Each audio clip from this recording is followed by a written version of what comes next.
Les joyaux de Gwahlur. La liaison nouée entre Conan et Valeria ne dure pas longtemps.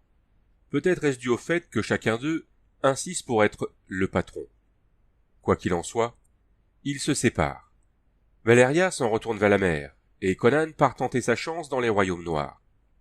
Apprenant l'existence des Dents de Gwahlur, une fortune inestimable en joyaux anciens, cachée quelque part dans le royaume de Keshan, il vend ses services à l'irascible roi de Keshan, entraînant ses armées et les préparant à la guerre contre le royaume voisin de Punt.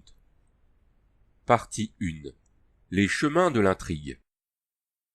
Les falaises s'élevaient à pic au-dessus de la jungle, véritables remparts de pierre se dressant vers le soleil levant, brillants de reflets bleus, de jade et rouge sombre, s'infléchissant au loin vers l'est et l'ouest, au-dessus de l'océan mouvant, vert émeraude, de ramures et de feuillages.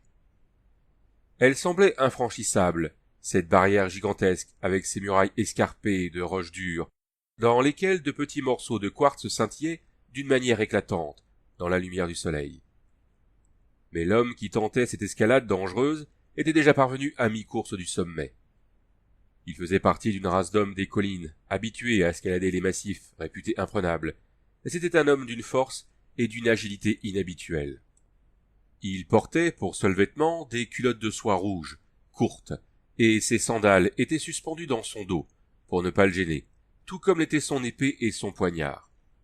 L'homme, puissamment bâti, avait la souplesse d'une panthère. Sa peau était bronzée par le soleil, sa chevelure noire, retenue par un bandeau d'argent, passait autour de ses tempes. Ses muscles de fer, ses yeux vifs et ses pieds assurés lui étaient d'un grand secours ici, car c'était le moment ou jamais d'éprouver ses qualités au cours de cette escalade. À une distance égale au-dessus de lui, le rebord des falaises se profilait sur le ciel matinal. Il s'activait comme quelqu'un qui doit faire vite. Pourtant, il était obligé d'aller à la vitesse d'un escargot sur un mur. Ses mains et ses pieds trouvaient à tâtons des niches et des saillies rocheuses, au mieux des prises précaires, et parfois, il n'était plus accroché que par les ongles. Cependant, il continuait à monter, se tendant, se tordant et luttant pour chaque pouce. Par instants, il s'arrêtait pour reposer ses muscles endoloris, et, essuyant la sueur de ses yeux, il tournait la tête pour contempler d'un œil perçant la jungle qu'il dominait, examinant avec minutie l'étendue verte, à la recherche d'un indice de mouvement ou de vie humaine. Le sommet n'était plus très éloigné au-dessus de lui à présent, et il aperçut, à quelques pieds à peine au-dessus de sa tête, une ouverture dans la pierre nue. Un instant plus tard, il l'avait atteinte. C'était une petite infractuosité, à peine creusée dans la roche. Comme sa tête s'élevait à sa hauteur, il grogna. Il se cramponna, prenant appui des coudes sur le rebord. La caverne était si étroite qu'elle formait à peine une niche, mais elle était suffisante pour contenir un occupant. Une momie brune et ratatinée, les jambes croisées et les bras pliés sur sa poitrine desséchée, la tête ridée inclinée, était assise dans la petite caverne.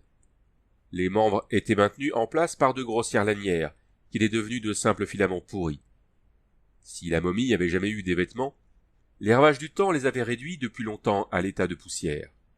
Mais, serré entre les bras croisés et la poitrine desséchée, il y avait un rouleau de parchemin, jauni par le temps, qui avait pris la couleur du vieil ivoire. Le grimpeur allongea le bras et prit le cylindre. Sans le regarder, il le glissa dans sa ceinture, et se hissa jusqu'à ce qu'il se tienne debout, à l'entrée de la niche. Un saut à la verticale, et il agrippa le rebord de la falaise, puis il se hissa une nouvelle fois vers le haut, escaladant le rebord presque d'un même mouvement. Là, il s'arrêta un instant pour se reposer, haletant, et il regarda au bas de l'autre versant. C'était comme s'il regardait à l'intérieur d'un immense bol, bordé par un mur circulaire de pierre. Le fond de ce bol était couvert d'arbres et de végétation touffue, bien qu'en aucun endroit elle n'atteignît la densité de la jungle qui se trouvait de l'autre côté. Les falaises couraient tout autour de ce bol, sans une seule faille, à la même hauteur. C'était un caprice de la nature, qui ne devait sans doute pas avoir son pareil dans le monde. Un vaste amphithéâtre naturel, un fragment de plaine circulaire, recouverte par la forêt, de 3 ou 4 milles de diamètre, séparée du reste du monde, confiné à l'intérieur de cet anneau de falaises murailles. Mais l'homme au sommet des falaises ne perdit pas de temps à s'émerveiller devant cette curiosité topographique. Avec une ardeur intense, il fouilla du regard le faîte des arbres au-dessous de lui, et laissa échapper un profond soupir, lorsqu'il aperçut le reflet lumineux des coupoles de marbre, au milieu du feuillage vert scintillant. Ainsi ce n'était pas un mythe. Là, en bas, se trouvait le palais fabuleux et abandonné d'Alcminon. Conan le Cimmérien, qui avait récemment hanté les îles Baraka, la Côte Noire et de nombreuses autres contrées où la vie était violente et sauvage, était venu dans le royaume de Keshan attiré par l'appât d'un trésor fabuleux, qui éclipsait même les richesses accumulées des rois de Turan. Keshan était un royaume barbare qui se trouvait aux confins orientaux de Couche, là où les vastes prairies se perdent dans des forêts, s'étendant depuis le sud. Ses habitants appartenaient à une race mélangée, dont la noblesse de couleur foncée régnait sur une population composée pour la plupart de noirs purs. Les dirigeants, princes et grands prêtres, prétendaient descendre d'une race blanche, qui au cours d'un âge mythique avait régné sur un royaume dont la capitale était Alcminon.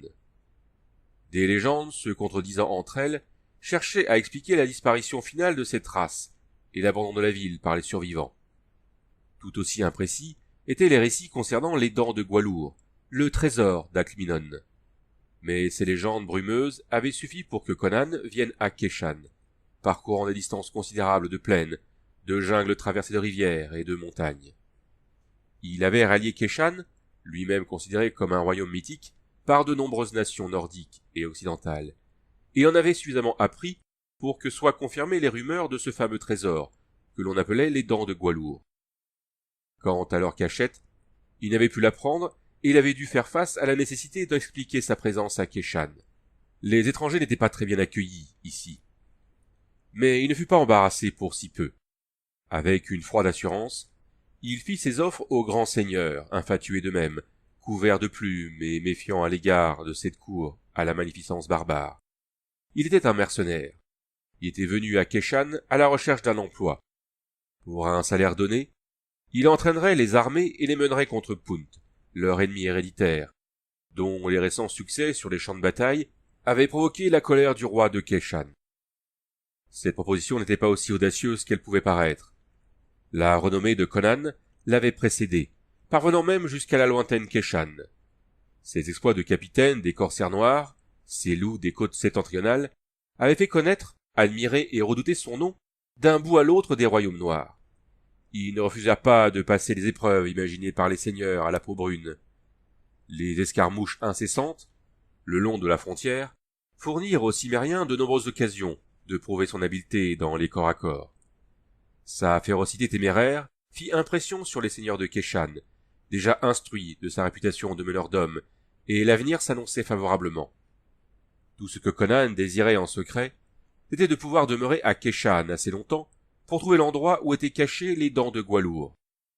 C'est alors que Thutmekri se présenta à Keshan, à la tête d'une ambassade du royaume de Zimbabwe. Thutmekri était un Stygien, aventurier et fripon, dont l'habileté l'avait recommandé aux deux rois du grand royaume hybride marchand qui se trouvait à de nombreux jours de marche vers l'est. Lui et le Cimmérien se connaissaient depuis longtemps et ne s'aimaient pas. Thutmekri avait fait une proposition identique au roi de Keshan, et elle concernait également la conquête de Punt, lequel royaume, se trouvant à l'est de Keshan, comme par hasard, avait récemment expulsé des marchands zimbabouans et incendié leur forteresse. Son offre l'emporta, même sur le prestige de Conan. Il s'engageait à envahir Punt par l'est, avec une armée de lanciers noirs, d'archers chémites et de mercenaires, et à aider le roi de Keshan à annexer le royaume adverse. Les généreux rois de Zimbabwe souhaitaient seulement avoir le monopole des marchés commerciaux sur Keshan et ses royaumes vassaux, et, en gage de bonne foi, quelques-unes des dents de Gwalour. Celles-ci ne seraient aucunement employées à un bas usage, s'empressa d'expliquer Thutmekri, au chef méfiant. Elles seraient placées dans le temple de Zimbabwe, auprès des idoles d'or accroupies de Dagon et de Derketo, hôtes sacrées du sanctuaire inviolable du royaume, afin de sceller l'accord entre Keshan et Zimbabwe. Cet exposé amena un rictus sur les lèvres cruelles de Conan. Le Cimmérien n'essaya pas de rivaliser avec les ruses et les intrigues de Thutmekri et de son associé chémite, Zar-Geba. Il savait que si Thutmekri arrivait à ses fins, il exigerait le bannissement de son rival sur l'heure. Il ne lui restait plus qu'une seule chose à faire. Trouver les joyaux avant que le roi de Keshan ne se décide, et déguerpir avec. Mais dans l'intervalle, Conan acquit la conviction que les joyaux n'étaient pas cachés dans Keshia, la cité royale, qui était un essaim de huttes recouvertes de chaume, entourant un rempart de boue, qui délimitait un palais de pierre, de boue séchée et de bambou. Alors qu'il fulminait, impatient et nerveux, le grand prêtre, Gorulga, annonça que, avant de prendre toute décision, il devait consulter la volonté des dieux au sujet de l'alliance proposée par Zimbabwe et du gage des joyaux considéré depuis longtemps comme sacré et inviolable. L'oracle d'Alcminon devait être interrogé. Cette déclaration fit sensation, et les langues allèrent bon train dans le palais et dans les huttes en forme de ruches. Car les prêtres ne s'étaient pas rendus à la cité silencieuse depuis plus d'un siècle. L'oracle, racontait-on, était la princesse Yelaya, dernière dirigeante d'Alcminon, qui était morte dans le plein éclat de la jeunesse et de la beauté, et dont le corps était miraculeusement resté intact à travers les siècles. Autrefois, les prêtres se rendaient périodiquement dans la ville morte, et elle leur enseignait la sagesse. Le dernier prêtre à être allé consulter l'oracle était un homme pervers qui avait voulu dérober les pierres curieusement taillées, appelées les dents de Gwalour. Mais un destin fatal s'était abattu sur lui, dans le palais abandonné, d'où ses serviteurs s'étaient enfuis pour raconter des histoires terrifiantes qui avaient, pendant plus d'un siècle, tenu les prêtres terrifiés à l'écart de la cité de l'oracle. Mais Gorulga, l'actuel grand prêtre, confiant dans sa propre intégrité, annonça qu'il se rendrait à Alcminon avec une poignée de fidèles pour renouer avec l'antique tradition. Dans l'excitation, les langues se délièrent imprudemment et Conan surprit le renseignement qu'il avait cherché à découvrir depuis des semaines. Le bavardage entendu par hasard d'un prêtre de rang inférieur amena le Cimmérien à se glisser furtivement hors de Keshia, la nuit précédant le jour où les prêtres se mettraient en route pour Alcminon. Galopant aussi rapidement qu'il le pouvait pendant une nuit et un jour, puis une autre nuit, il parvint à l'aube naissante au pied des falaises d'Alcminon, qui se dressaient dans la partie sud-ouest du royaume, au milieu de jungles désertes, qui étaient tabous pour le commun des mortels. Seuls les prêtres osaient approcher la vallée morte à moins de quelques milles, et aucun prêtre n'était entré dans Alcminon depuis un siècle. Aucun homme n'avait jamais gravi les falaises, disaient les légendes, et seuls les prêtres connaissaient l'entrée secrète qui conduisait la vallée. Conan ne perdit pas son temps à la chercher.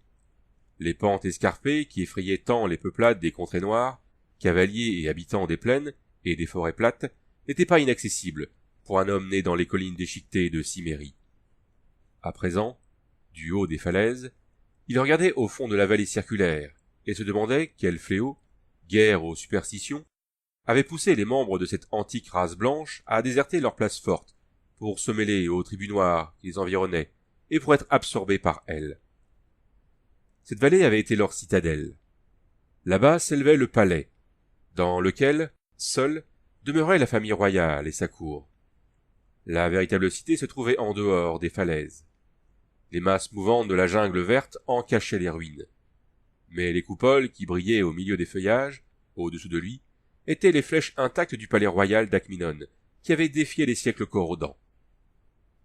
Balançant une jambe par-dessus le rebord, il se mit à descendre rapidement le versant intérieur. Le paroi de la falaise de ce côté-ci était plus accidenté, mais beaucoup moins escarpé. En moins de la moitié du temps qu'il avait mis pour gravir la paroi externe, il se laissa glisser jusqu'au fond de la vallée couverte de végétation. Une main posée sur son épée, il regarda autour de lui. Il n'y avait aucune raison de supposer que les hommes mentaient lorsqu'ils disaient qu'Alcminon était abandonnée et déserte, seulement habitée par les fantômes du passé révolu. Mais Conan était méfiant par nature, et il resta sur ses gardes. Le silence était celui des origines. Pas une feuille ne tremblait sur sa branche. Lorsqu'il se pencha pour regarder prudemment en dessous des arbres, il n'aperçut que les alignements des troncs, dressés au loin dans l'obscurité bleutée des bois profonds. Néanmoins, il s'avança avec circonspection, l'épée à la main, les yeux constamment en mouvement, scrutant les ombres de chaque côté, d'un pas souple, ne faisant aucun bruit sur le tapis de verdure. Il apercevait tout autour de lui les vestiges d'une civilisation antique. Des fontaines de marbre, silencieuses et tombant en ruine, s'élevaient au milieu de bosquets d'arbres élancés, dont la disposition était trop symétrique pour être le résultat d'un hasard de la nature. La végétation de la forêt et les broussailles avaient envahi les bosquets, aux tracés réguliers, mais leurs contours étaient encore visibles. De larges allées fuyaient sous les arbres. L'herbe poussait à travers les dalles brisées. Il entrevit des murs aux fêtes décorées, des pans de murs sculptés qui avaient dû soutenir autrefois des pavillons de plaisir. Devant lui, parmi les arbres, les dômes étincelaient et les contours de l'édifice qui les supportait devinrent plus distincts, comme il avançait. Se frayant bientôt un chemin à travers un rideau de vignes sauvages entrelacées, il déboucha dans un espace relativement découvert, où les arbres étaient plus dispersés et non recouverts par la végétation. Et il aperçut alors, devant lui, le vaste portique du palais, soutenu par des colonnes. Comme il gravissait les larges marches de marbre, il remarqua que le bâtiment était bien mieux conservé que les constructions mineures qu'il avait entrevues. Les murs épais et les piliers massifs semblaient trop solides pour s'écrouler sous les assauts du temps et des éléments. Le même calme enchanté recouvrait tout l'édifice. Le bruit de ses pieds sandalés sur le sol, aussi léger que la course furtive d'un chat, résonnait étonnamment au milieu du silence. Quelque part dans ce palais se trouvait l'effigie ou la statue qui, dans le passé, avait servi d'oracle au prêtre de Kéchan. Et quelque part dans ce palais, à moins que ce prêtre imprudent n'ait raconté des mensonges, était caché le trésor des rois oubliés d'Alcminon. Conan pénétra dans une large et haute salle, bordée d'immenses colonnes, entre lesquelles s'ouvraient des arches, dont les portes avaient depuis longtemps disparu, rongées par l'érosion. Il traversa cette salle, plongée dans la pénombre, et à l'autre extrémité franchit une grande porte de bronze à double battant, qui était entrebâillée, comme elle avait dû le rester pendant des siècles. Il déboucha dans une vaste salle, au toit en coupole, qui avait dû servir de salle d'audience au roi d'Alcminon. Elle était de forme octogonale, et la grande coupole, vers laquelle s'infléchissait le haut plafond, avait manifestement été éventrée, car la salle était beaucoup plus éclairée que le couloir qui y conduisait. À l'autre bout s'élevait une estrade aux larges marches de lapis-lazuli, et sur cette estrade se dressait un fauteuil imposant, avec des bras décorés et un haut dossier qui, autrefois, devait sans doute supporter un baldaquin tendu d'or. Conan poussa un grognement sonore, et ses yeux s'allumèrent. Le trône d'or d'Alcminon, mentionné par les légendes immémoriales. Il estima d'un œil expert. Le trône représentait une fortune par lui-même, à la condition qu'il puisse être déplacé. Son imagination s'enflamma et brûla d'impatience. Ses doigts le démangeaient, désireux de se plonger parmi les gemmes décrites par les conteurs sur les places du marché de Kéchia, qui ne faisaient que répéter des histoires transmises de bouche à oreille à travers les siècles, des joyaux qui n'avaient pas leur pareil dans le monde entier. Des rubis, des émeraudes, des diamants, des sanguines, des opales, des saphirs, tout le butin de l'ancien monde. Il s'était attendu à trouver l'effigie oracle installée sur le trône, mais comme elle n'y était pas, elle devait se trouver dans une autre partie du palais, s'il existait vraiment. Mais, depuis qu'il était arrivé à Kéchan, tant de mythes s'étaient révélés des réalités qu'il ne doutait plus de trouver une effigie ou une statue, sous quelque forme que ce soit. Derrière le trône se trouvait une étroite entrée voûtée, qui devait avoir été dissimulée par des tentures du temps de la splendeur d'Alcminon. Il y jeta un coup d'œil et vit que ce passage conduisait à une alcôve, vide, dans laquelle donnait un couloir étroit qui partait à angle droit. Il alla reconnaître une autre entrée à la gauche du dais. Celle-là, à la différence des autres, était pourvue d'une porte, et ce n'était pas une porte ordinaire. Les battants étaient du même riche métal que le trône, ciselés de curieux arabesques. Quand il la toucha, elle s'ouvrit si facilement que ses gonds auraient pu avoir été huilés récemment. Il regarda fixement devant lui. La pièce était carrée, de petite dimension, et ses murs de marbre s'élevaient jusqu'à un plafond décoré, marqueté d'or. Des frises dorées couraient du bas des murs jusqu'au plafond, et il n'existait pas d'autre porte que celle par où il était entré. Mais il ne fit qu'enregistrer tous ces détails, car toute son attention se concentrait sur la forme étendue sur une estrade d'ivoire devant lui. Il s'était attendu à trouver une statue, sculptée avec tout le savoir-faire d'un art oublié, mais aucun artiste n'aurait pu reproduire la perfection qui se trouvait devant lui. Ce n'était pas une effigie de pierre, de métal ou d'ivoire. C'était un véritable corps de femme, et Conan ne pouvait même pas deviner par quel art mystérieux les anciens avaient préservé pendant tant de siècles ce corps des atteintes du temps. Même les vêtements dont elle était revêtue étaient intacts.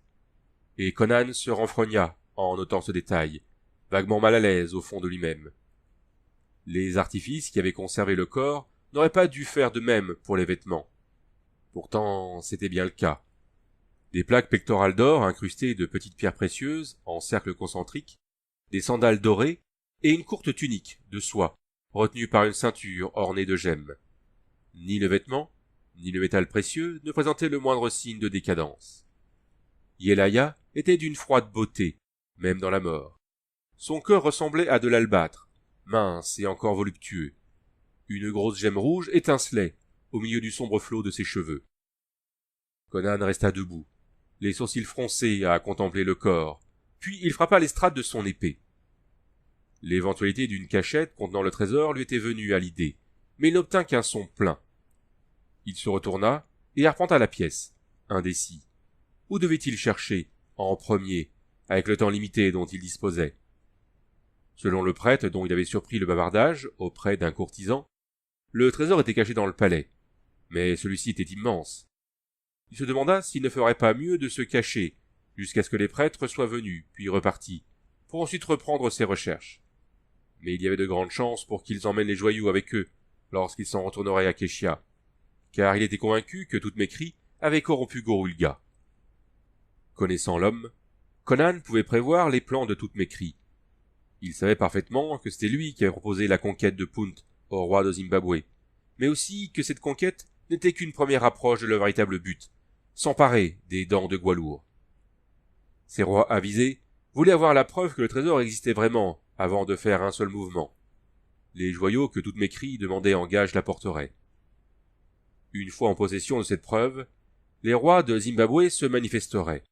Punt serait envahi, à la fois par l'est et par l'ouest, mais les Zimbabwans veilleraient à ce que les Keshani fassent les plus grands frais de cette guerre, et ensuite, lorsque Punt et Keshan seraient épuisés par les combats, les Zimbabwans écraseraient les deux peuples, pilleraient Keshan et prendraient le trésor de force, même s'ils devaient détruire chaque maison et torturer chaque être humain du royaume.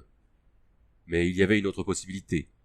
Si Thutmekri arrivait à s'emparer du magot caché, il pourrait bien tromper ses employeurs, voler les joyaux pour son propre compte et décamper, en laissant les émissaires zimbabwans se débrouiller seuls.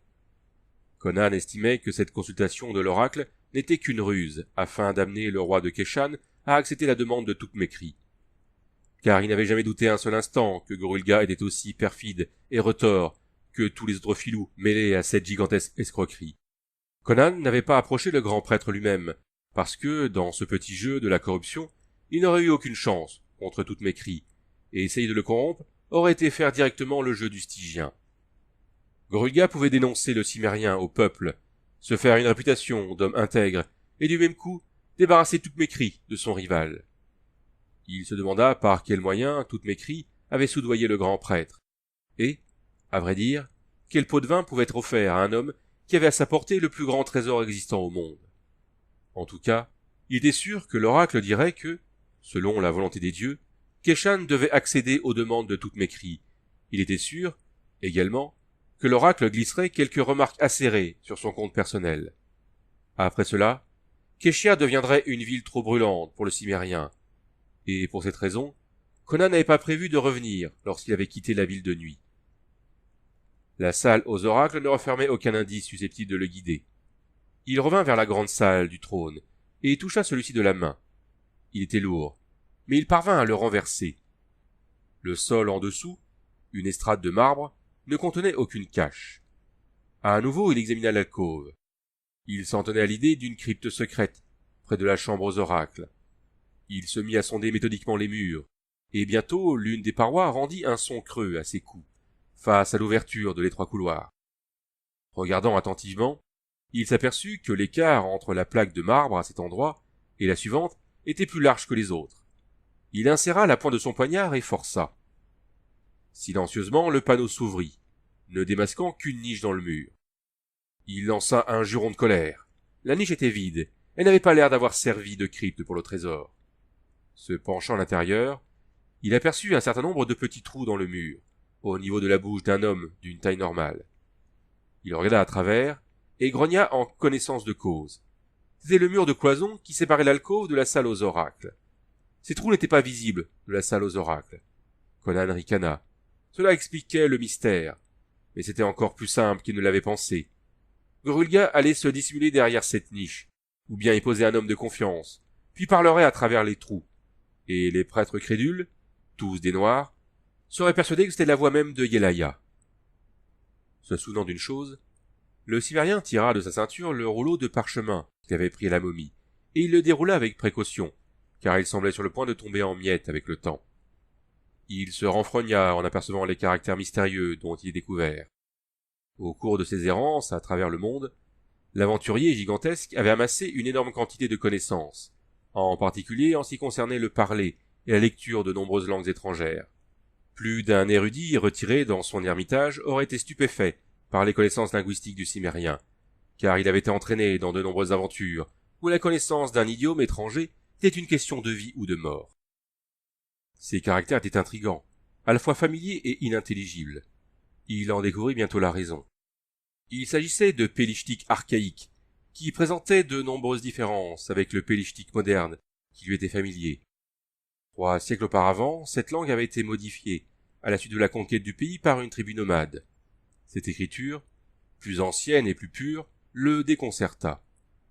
Il déchiffra finalement un mot qui revenait de temps en temps, et qu'il reconnut comme étant un nom propre, Bil-Yakin. Il supposa que c'était le nom de celui qui avait écrit le texte du parchemin. Les sourcils froncés, remuant inconsciemment les lèvres, il tâtonnait, trouvant la plus grande partie du texte obscur. Il en arriva à la conclusion que l'écrivain, le mystérieux Bit-Yakin, était venu de loin avec ses serviteurs et qu'il avait pénétré dans la vallée d'Akminon. Une grande partie de ce qui suivait était incompréhensible, parsemé qu'il était de tournures et de caractères qu'il ne connaissait pas. D'après ce qu'il parvint à traduire, le texte semblait indiquer qu'une très longue période de temps s'était écoulée. Le nom de Yelaya était fréquemment répété, et vers la fin du manuscrit, il devenait évident que Bit-Yakin savait qu'il allait mourir. La momie de la caverne devait être la dépouille mortelle de celui qui avait rédigé ce manuscrit, le mystérieux pélishtique, Bit-Yakin. L'homme était mort, ainsi qu'il l'avait prophétisé, et ses serviteurs, manifestement, l'avaient placé dans cette crypte à ciel ouvert, au fait des falaises, selon les instructions qu'il leur avait données avant sa mort. Il était étrange que Bit-Yakin ne soit mentionné dans aucune des légendes d'Akminon.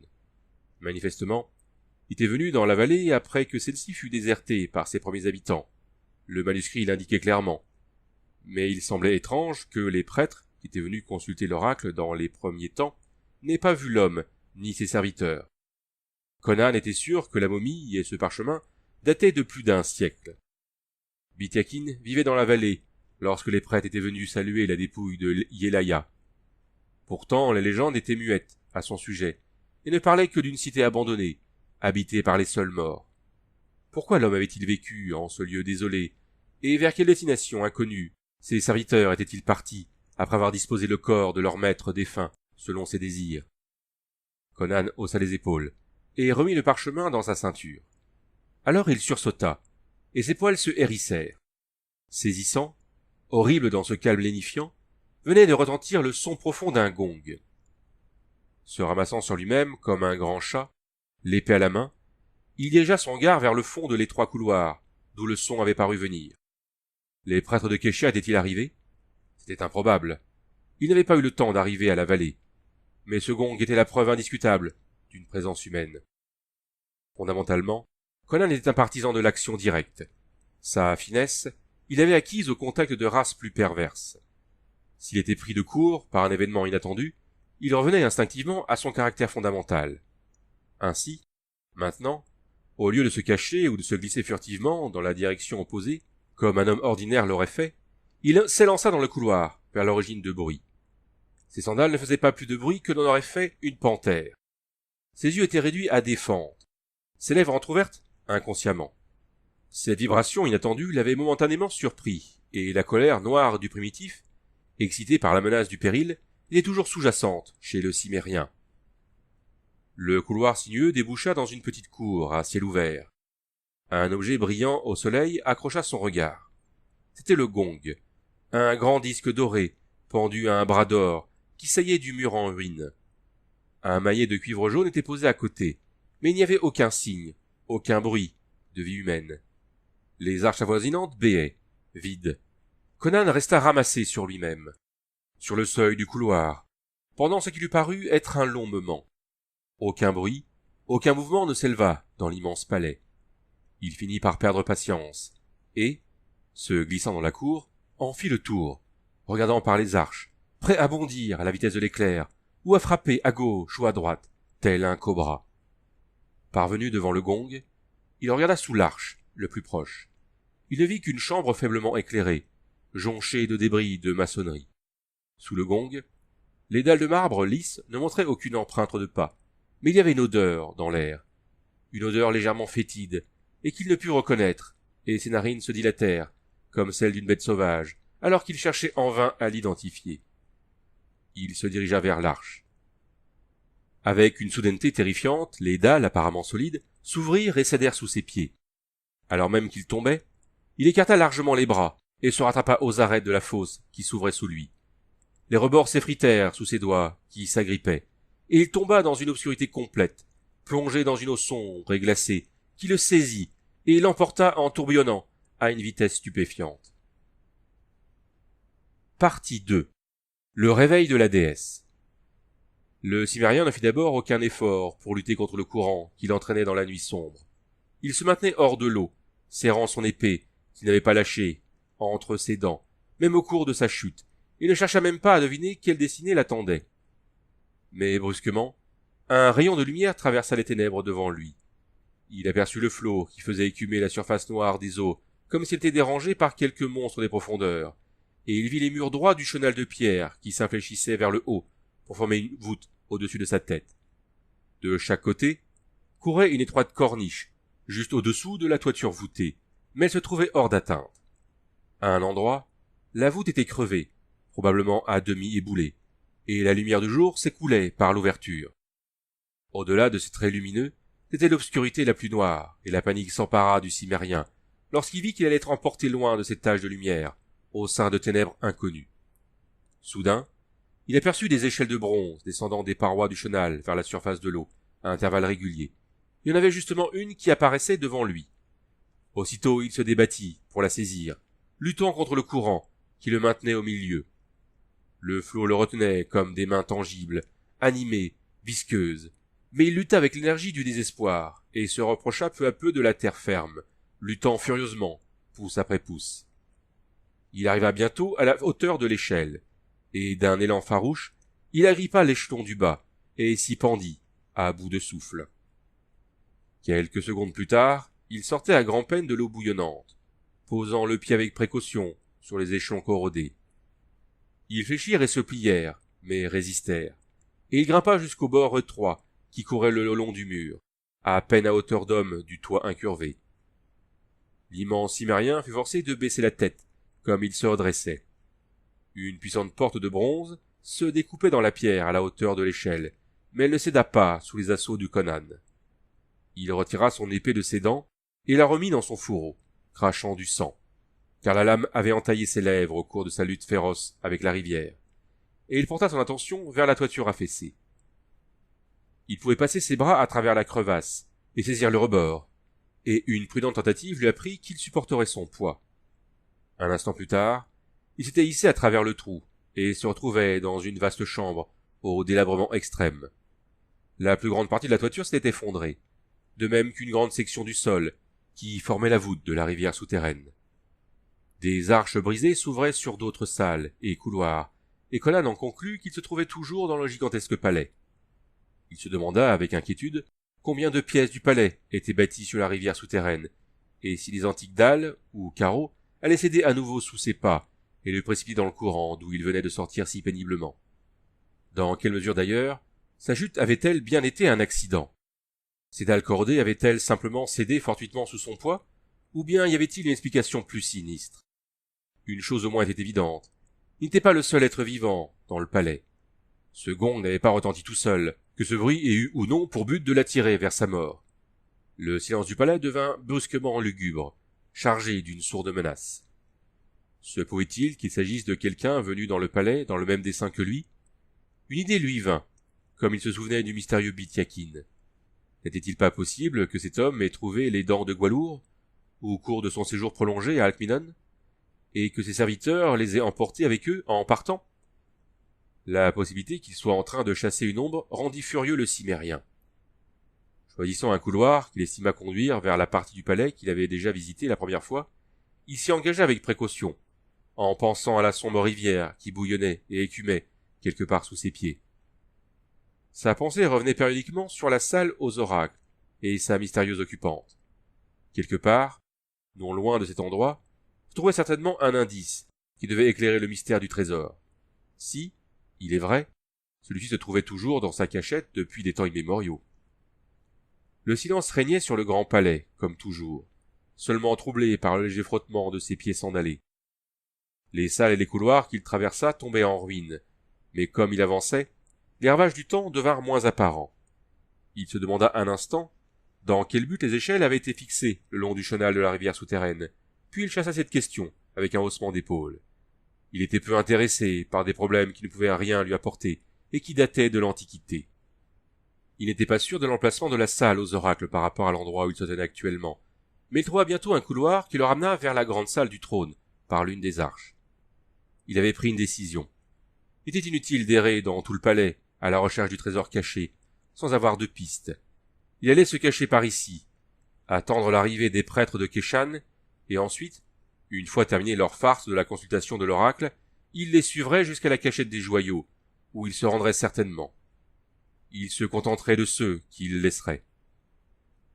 Poussé par une fascination morbide, il entra à nouveau dans la chambre aux oracles, et regarda la forme sans vie de la princesse, qui était vénérée comme une déesse. Il était fasciné par sa beauté figée. Quel mystérieux secret était contenu dans ce corps merveilleusement modelé? Soudain il sursauta. Une exclamation siffla d'entre ses dents, et ses cheveux se hérissèrent sur sa nuque. Le corps reposait, toujours comme il l'avait vu la première fois, silencieux, immobile, avec ses plaques pectorales d'or ornées de gemmes, ses sandales dorées et sa tunique de soie. Mais il y avait une subtile différence. Les membres délicats n'étaient plus rigides, les joues avaient le teint de la pêche, les lèvres étaient rouges. Avec un juron effrayé, Conan tira violemment son épée. « Crom, elle est vivante !» À ces mots, les longs cils noirs frémirent. Les yeux s'ouvrirent et se levèrent sur lui, et le fixèrent, impénétrable, mystérieux, brillant, énigmatique. Il la regarda, plongé dans un mutisme glacé. Elle se redressa avec souplesse, gardant son regard toujours fixé et ensorceleur. Il humecta ses lèvres desséchées, puis retrouva sa voix.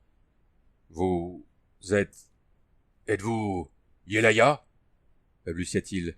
« Je suis Yelaya. » Sa voix était riche et musicale, et il la regarda avec un nouvel émerveillement. « N'aie pas peur, je ne te ferai aucun mal si tu obéis à mes ordres. »« Comment une femme morte peut-elle revenir à la vie après tous ces siècles ?» demanda-t-il, comme s'il se montrait sceptique envers ce que ses sens lui montraient. Une curieuse lueur se mit à briller dans les yeux de la femme. Elle leva les bras en un geste mystérieux. « Je suis une déesse. Il y a 1 millier d'années, s'abattit sur moi la malédiction des dieux supérieurs, les dieux des ténèbres, qui demeurent au-delà des frontières de la lumière. La partie mortelle en moi périt, mais la partie divine ne peut mourir. Je dois rester étendu ici, pour l'éternité, et m'éveiller chaque nuit au coucher du soleil, et tenir ma cour, comme au temps jadis, auprès de fantômes surgis des ténèbres du passé.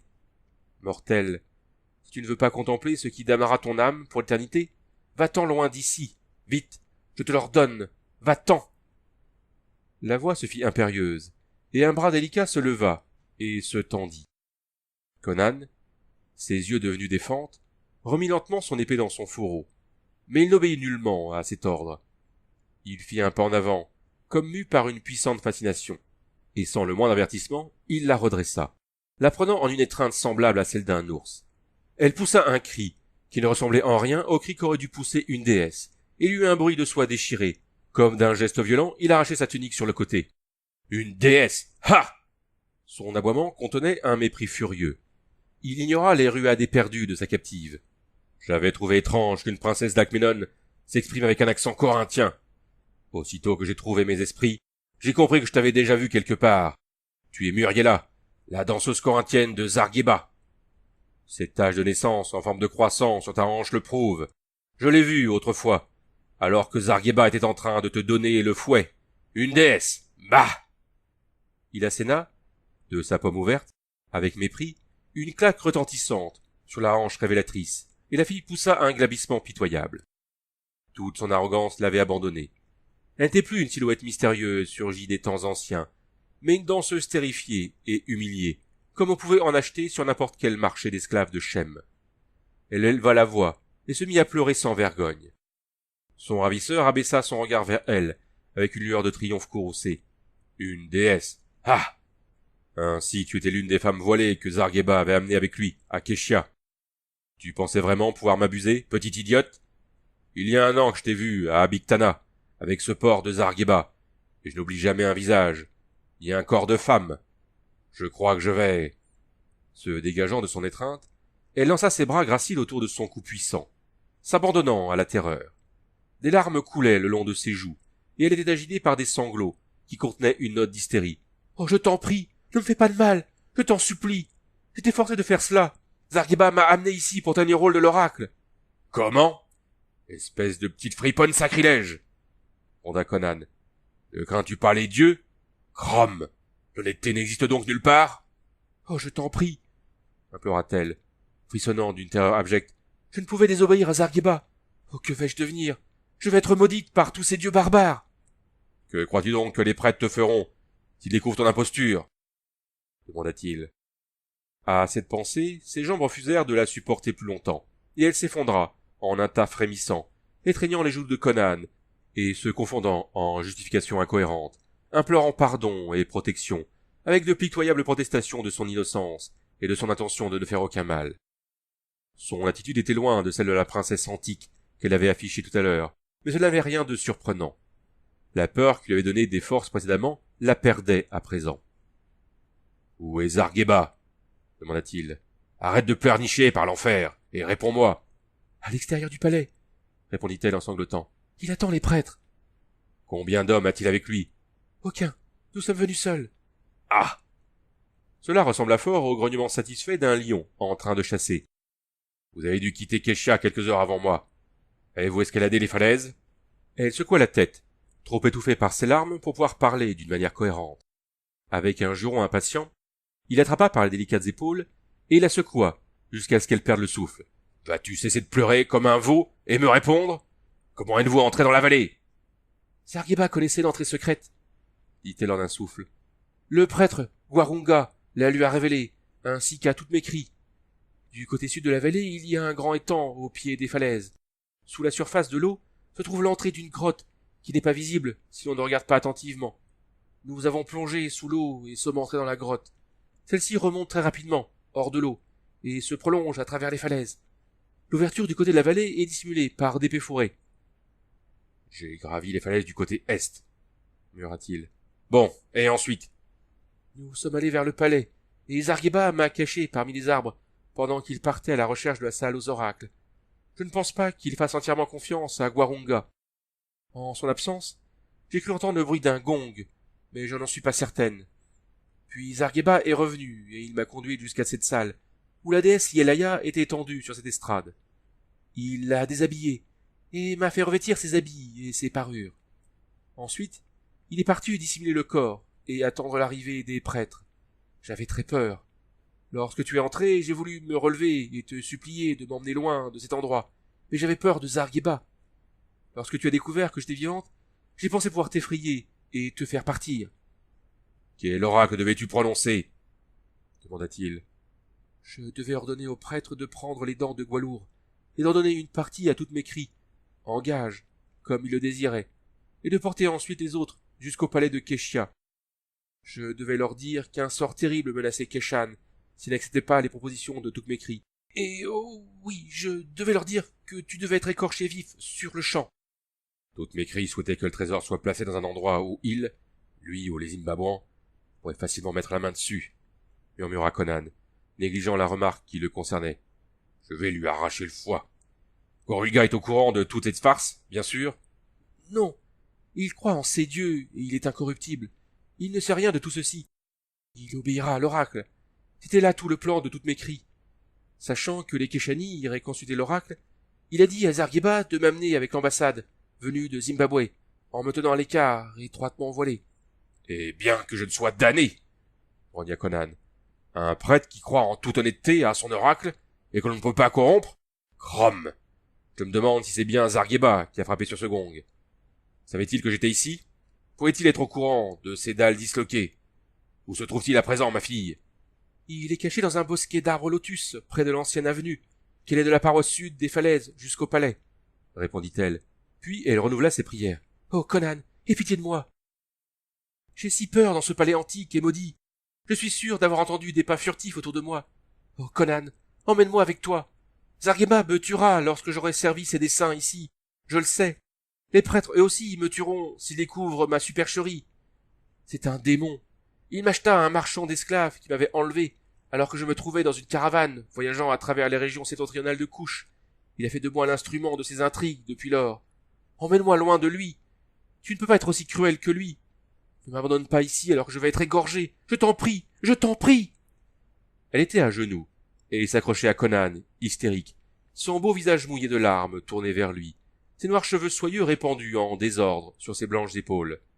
Conan la fit se relever, et la mit sur ses genoux. Écoute-moi, je vais te protéger de Zargheba. Les prêtres ne seront rien de ta perfidie, mais tu dois faire ce que je vais te dire. Elle balbutia des promesses d'obéissance formelle, étreignant son cou puissant, comme si elle recherchait la sécurité à ce contact. Bien. Lorsque les prêtres arriveront, tu joueras le rôle de Yelaya, ainsi que Zargheba l'avait prévu. Il fera noir, et à la lumière des torches, ils ne s'apercevront pas de la différence. Et voilà ce que tu vas leur dire. Les dieux veulent que le Stygien et ses chiens chémites soient chassés de Keshan. Ce sont des menteurs et des traîtres qui projettent de voler les dieux. Que les dents de Gwalour soient placées entre les mains du général Conan. Qu'il lui soit également confié les armées de Keshan. Il est chéri par les dieux. Elle frissonna avec une expression de désespoir, mais acquiesça. « Et Zargheba » s'écria-t-elle. « Il me tuera !»« Ne t'inquiète pas pour Zargheba, » grogna-t-il. « Je vais prendre soin de ces chiens. Tu vas faire ce que je viens de te dire. Allons, arrange ta coiffure. Elle est tout en désordre sur tes épaules. Et la pierre précieuse n'est plus à sa place. » Il en passa lui-même la grosse pierre écarlate, exprimant son approbation de la tête. Elle vaut à elle seule une pièce remplie d'esclaves. Là, rajuste ta tunique. Elle est déchirée sur le côté, mais les prêtres ne remarqueront rien. Et essuie ton visage. Une déesse ne pleure pas comme une écolière battue. Par Crom, tu ressembles vraiment à Yelaya. Le visage, les cheveux, la silhouette et tout. Si tu tiens ton rôle de déesse devant les prêtres, aussi bien que tu l'as tenu avec moi, tu feras facilement illusion. « Je vais essayer, » dit-elle en frissonnant. « Bon, je pars à la recherche de Zargheba. » À ces mots, elle fut saisie de panique, une nouvelle fois. « Non, ne me laisse pas toute seule. Ce palais est hanté. »« Il ne peut rien t'arriver de mal, » assura-t-il sur un ton impatient. « Il n'y a que Zargheba, et je pars à sa recherche. Je serai vite revenu, et je me tiendrai tout près.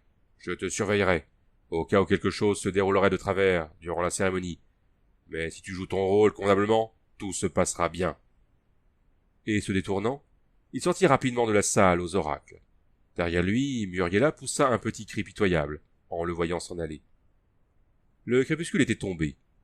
Les grandes salles et les couloirs étaient plongés dans l'ombre. Les frises de cuivre luisaient d'un éclat sombre à travers le pénombre. Conan marchait en silence, tel un fantôme, à travers les longs couloirs, avec la sensation d'être épié par les esprits invisibles du passé, aux aguets dans les coins sombres. Il n'était pas étonnant que la fille soit si nerveuse dans un tel décor. Il descendit furtivement les marches de marbre, comme une panthère se mettant en chasse, son épée à la main. Le silence régnait sur toute la vallée, et au-delà du faîte des falaises, des étoiles scintillaient. Si les prêtres de Keshia avaient déjà pénétré dans la vallée, aucun bruit, aucun mouvement dans le sous-bois ne les trahissait. Il s'avança le long de l'antique avenue aux dalles brisées, qui conduisait vers le sud, perdu au milieu des feuillages enchevêtrés et des fourrés épais. Il marcha avec circonspection, suivant le liseré du dallage, là où les arbustes projetaient leurs ombres les plus profondes, jusqu'à ce qu'il distingue devant lui, assez confusément avec le crépuscule, le bosquet des arbres lotus, cette étrange fleur particulière aux contrées noires de couche. Zargheba devait se tenir aux aguets, à cet endroit, selon la fille. Conan se fondit dans les fourrés, telle une ombre aux pieds de velours. Il se rapprocha du bosquet de lotus par un mouvement circulaire, et c'est à peine si le frémissement d'une feuille signala son passage. Il s'arrêta brusquement à la lisière des arbres, se brassant sur lui-même, comme une panthère méfiante au milieu d'un épais fourré. Devant lui, au sein des denses feuillages, apparaissait un pâle ovale, indistinct dans la lumière incertaine. Cela aurait pu être l'une des grandes fleurs blanches qui brillaient parmi les branches. Mais c'était un visage d'homme, et était tourné vers lui. Il recula, se fondant rapidement dans l'ombre. Zargheba l'avait-il repéré? L'homme regardait directement vers lui. Les secondes s'écoulèrent. Le visage mal discernable n'avait pas bougé. Conan pouvait apercevoir la sombre touffe sous le visage que faisait la courte barbe noire. Et brusquement, Conan sentit qu'il y avait quelque chose d'anormal. Zargheba, il le savait, n'était pas très grand. S'il s'était tenu sur la pointe des pieds, sa tête serait à peine arrivée à la hauteur de l'épaule du Cimmérien. Pourtant, le visage était au même niveau que le sien. L'homme était-il monté sur un appui? Conan se baissa et regarda vers le sol au-dessous de la tête. Mais les broussailles et les gros troncs d'arbres gênaient la vue. Mais il aperçut quelque chose d'autre. Il se figea. À travers une éclaircie dans les broussailles, il pouvait apercevoir le tronc de l'arbre sous lequel, apparemment, se tenait Zargheba. Le visage se trouvait bien à hauteur de cet arbre. Et Conan aurait dû voir en dessous du visage, non pas le tronc de l'arbre, mais le corps de Zargheba. Et pourtant, il n'y avait pas de corps. Brusquement, plus tendu que le tigre avançant vers sa proie, Conan se glissa dans le bosquet, et un moment plus tard, il écarta une branche feuillue et regarda le visage qui n'avait pas bougé, et qui ne bougerait jamais plus de lui-même. Il regardait la tête tranchée de Zargheba, accrochée à une branche de l'arbre par ses longs cheveux noirs. Partie 3. La réponse de l'oracle. Conan se retourna, parcourant les ténèbres épaisses d'un regard farouche et interrogateur. Il n'aperçut nulle part le corps de l'homme assassiné. Seulement, un peu plus loin, l'herbe luxuriante était piétinée et foulée, et le tapis de verdure souillé de taches sombres et humides. Conan retint son souffle en écoutant intensément le silence. Les arbres et les fourrés, avec leurs grandes fleurs pâles, se dressaient, sombres, immobiles et sinistres, se profilant sur l'ombre qui s'épaississait. L'esprit de Conan fut empli de craintes primitives. Était-ce là l'œuvre des prêtres de Keshan? Si c'était bien cela, où était-il? Était-ce bien Zargheba, après tout, qui avait frappé le gong? À nouveau, le souvenir de Bitiakin et de ses mystérieux serviteurs monta en lui. Bitiakin était mort, réduit à l'état de carcasse ridée au cuir tanné, de momie ratatinée dans sa crypte, au flanc de la falaise, pour saluer éternellement le lever du soleil. Mais les serviteurs de Bitiakin n'étaient pas compris dans tout cela. Il n'y avait aucune preuve qu'ils aient jamais quitté la vallée. Conan pensa à la jeune fille, à Muriela, seule et sans défense, dans cet immense palais peuplé d'ombre. Il fit demi-tour et parcourut en sens inverse l'allée obscure, courant comme une panthère méfiante, prêt, même en pleine course, à se tourner à gauche et à droite, et à porter des bottes mortelles. Le palais apparut à travers les arbres, et il aperçut autre chose. Des lueurs rouges se reflétant sur le marbre lisse. Il se jeta dans les fourrés qui bordaient l'avenue en ruine, et glissa à travers la végétation dense, jusqu'à la lisière de l'espace découvert devant le portique. Des voix parvinrent jusqu'à lui. Des torches étaient agitées, et leur lumière vacillante brillait sur les épaules d'ébène luisante. Les prêtres de Keshan étaient arrivés. Ils n'avaient pas emprunté la large avenue envahie par la végétation, ainsi que Zargheba l'avait prévu. Manifestement, il y avait plus d'un passage secret pour accéder à la vallée d'Alkminon. Ils montaient à la file les larges marches de marbre, brandissant leurs torches. Grulga était en tête de la procession, profil sculpté dans le cuivre qui se découpait sur l'éclat des torches. Les autres étaient des acolytes, des noirs gigantesques dont la peau luisait sous les torches brillantes. À la queue du cortège, là-bas, s'avançait d'un pas fier un énorme noir, l'air étonnamment méchant. Conan se renfrogna. C'était Gwarunga, qui, d'après Muriela, avait révélé à Zargheba l'entrée secrète, par les temps. Conan se demanda jusqu'à quel point l'homme était au courant des intrigues du Stygien. Il se hâta vers le portique, contournant l'espace découvert pour rester dans l'ombre à la lisière des fourrés. Il ne restait personne de garde à l'entrée. Les torches avançaient en oscillant, à intervalles réguliers, le long du grand couloir sombre. Avant qu'ils aient atteint la porte à double battant, à l'autre extrémité, Conan avait gravi l'escalier extérieur et se trouvait dans le vestibule derrière eux. Se glissant rapidement le long du mur bordé de colonnes, il arriva à la grande porte comme il traversait l'immense salle du trône, chassant les ténèbres avec leurs torches. Ils ne regardèrent pas une seule fois derrière eux. En une seule file, leurs plumes d'autruche s'agitant, leurs tuniques en peau de léopard contrastant étrangement avec le marbre et les arabesques de métal de l'antique palais, ils traversèrent la vaste salle et s'arrêtèrent un instant devant la porte d'or qui se trouvait à la gauche de l'estrade. La voix de Gorulga s'éleva, étrange et caverneuse, dans cet immense espace vide, débitant des phrases sonores, inintelligibles à celui qui écoutait, caché. Puis le grand prêtre écarta les doubles battants et entra en se courbant jusqu'à la taille, à plusieurs reprises. Et derrière lui, les torches s'abaissèrent et se relevèrent, faisant pleuvoir des flammèches, comme les adorateurs imitaient leur maître. La porte d'or se referma derrière eux, empêchant Conan de voir et d'entendre, et celui-ci s'élança à travers la salle du trône et entra dans l'alcôve qui se trouvait derrière l'estrade. Il fit moins de bruit qu'une brise légère soufflant à travers la salle. De minces rayons lumineux passèrent à travers les trous dans le mur, quand il ouvrit le panneau secret. Se glissant à l'intérieur de la niche, il regarda à travers la cloison. Muriela était assise, toute raide, sur l'estrade, ses bras repliés, sa tête appuyée contre le mur, à quelques pouces seulement des yeux de Conan. Le délicat parfum de ses cheveux abondants envahit les narines du guerrier. Il ne pouvait pas voir son visage, bien sûr, mais il avait l'air de contempler quelques gouffres lointains, dans l'espace, au-dessus, et au-delà des têtes rasées des géants noirs agenouillés devant elle. Conan eut un rictus satisfait. Cette petite catin est une grande comédienne, se dit-il. Il savait qu'elle était morte de peur, mais elle ne le montrait pas. Dans la lumière incertaine et vacillante des torches, elle ressemblait trait pour trait à la déesse qu'il avait vue, étendue sur le même dais. Si l'on arrivait à s'imaginer cette déesse revenant à la vie. Gorulga était en train de psalmodier un chant en une langue qui n'était pas familière à Conan, et qui était sans doute une invocation dans l'antique langue d'Alcminon, transmise de génération en génération par les grands prêtres. Cela semblait interminable. Conan commença à s'impatienter. Plus longtemps la chose durerait, et plus terrifiante serait la tension s'exerçant sur Muriela. Si elle craquait... Il prépara sa dague et son épée. Il ne pourrait supporter de voir cette petite catin torturée et égorgée par ces noirs. Mais le chant, profond, grave et indescriptiblement sinistre, se termina enfin, et une acclamation poussée par ses acolytes marqua son point final. Relevant la tête, et étendant les bras vers la forme immobile sur le dais, Grulga lança d'une voix profonde et étoffée, qui était la tribu naturelle des prêtres de Keshan. « Ô grande déesse, toi qui demeures auprès du grand dieu des ténèbres, que ton cœur soit touché, et accorde que tes lèvres s'ouvrent pour parler aux oreilles de ton esclave, dont la tête gît dans la poussière à tes pieds. Parle, grande déesse de la vallée sacrée. Tu connais les sentiers que nous allons emprunter.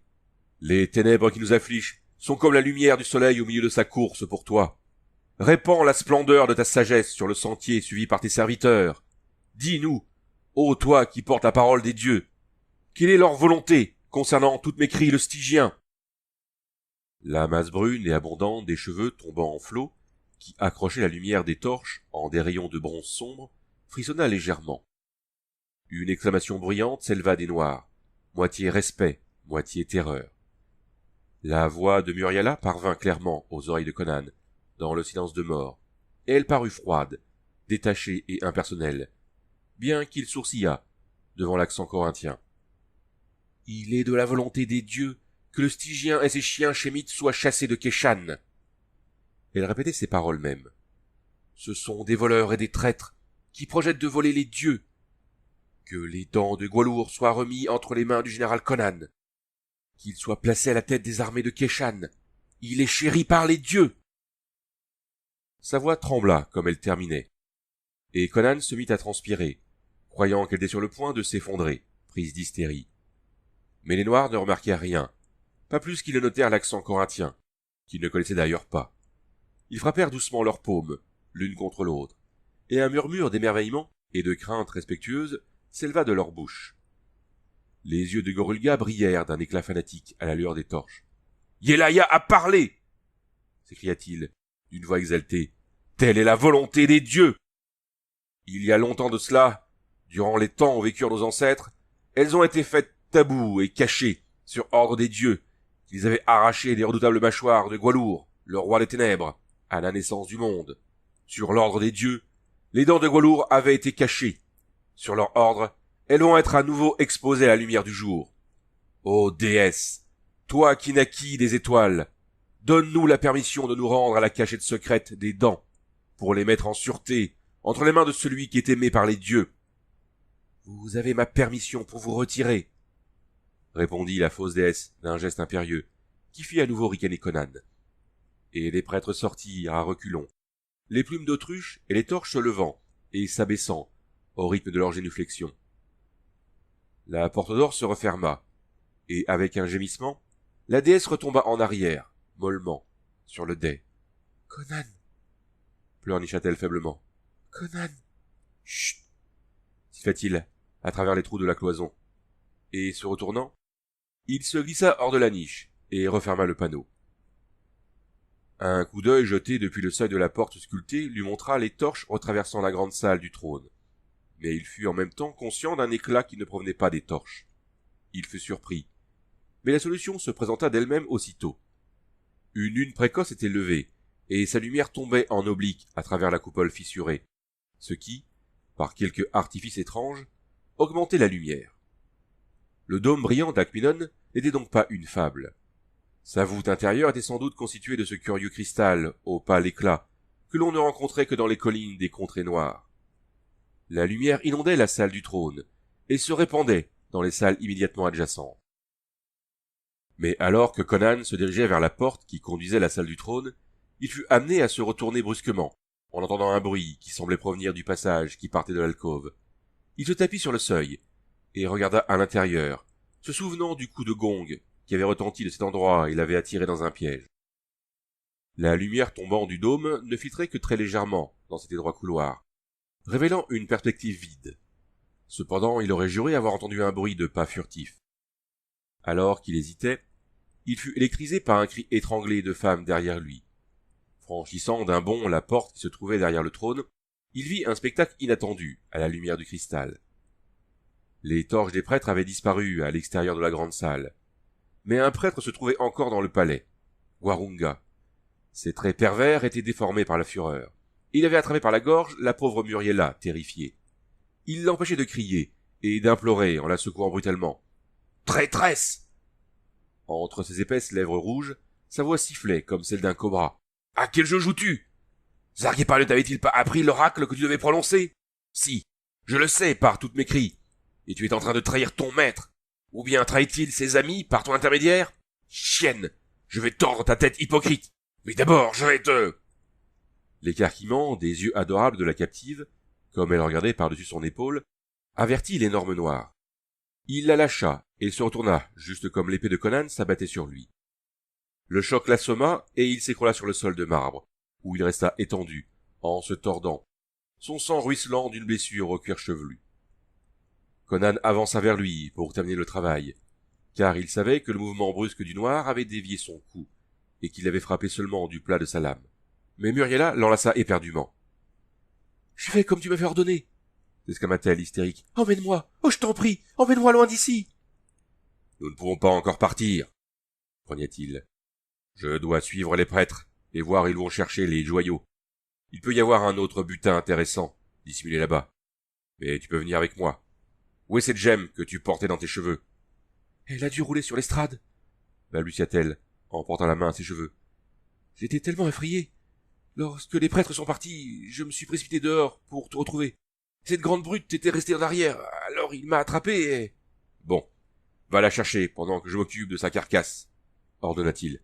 « Allez, cette gemme vaut une fortune à elle seule. » Elle hésita, comme si elle répugnait à retourner dans cette chambre mystérieuse.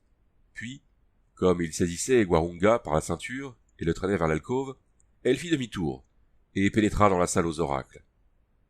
Conan jeta le corps du noir sans connaissance sur le sol et leva son épée.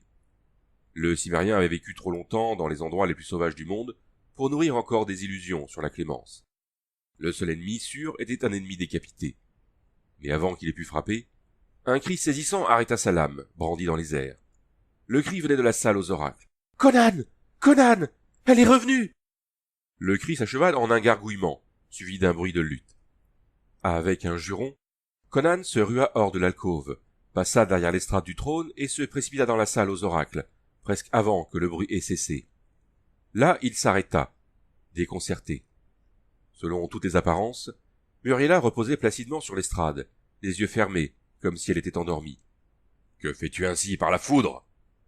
demanda-t-il, sur un ton acide. « Tu crois que c'est le moment de plaisanter ?» Sa voix mourut. Son regard descendit le long de la cuisse d'ivoire moulée par l'étroite tunique de soie. Cette tunique aurait dû être déchirée de la ceinture jusqu'à l'ourlet. Il savait, puisque c'était sa propre main qui l'avait déchirée, comment il avait arraché impitoyablement le vêtement du corps de la danseuse qui se débattait. Mais la chemise ne présentait aucune déchirure. Une seule grande enjambée l'amena jusqu'à l'estrade, et il posa sa main sur le corps d'ivoire, et la retira vivement, comme si elle avait touché du fer brûlant, au lieu de la froide immobilité de la mort. « Chrome !» murmura-t-il, ses yeux devenant soudain des fentes brillantes comme des feux d'alarme. « Ce n'est pas Muriela, c'est Yelaya !»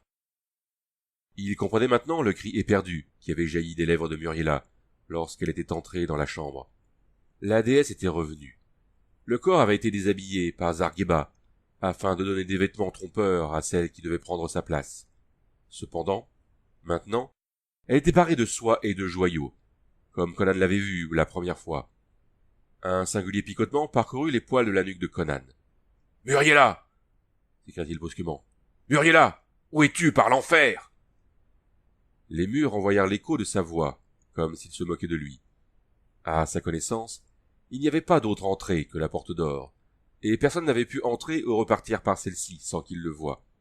Ce fait étrange était indiscutable. Yelaya avait été remise à sa place sur l'estrade durant les quelques instants qui s'étaient écoulés depuis que Muriela avait quitté la chambre la première fois, pour être empoignée par Gwarunga. Ses oreilles tintaient encore des échos du hurlement de Muriela. Cependant, la jeune Corinthienne s'était comme évanouie dans l'air.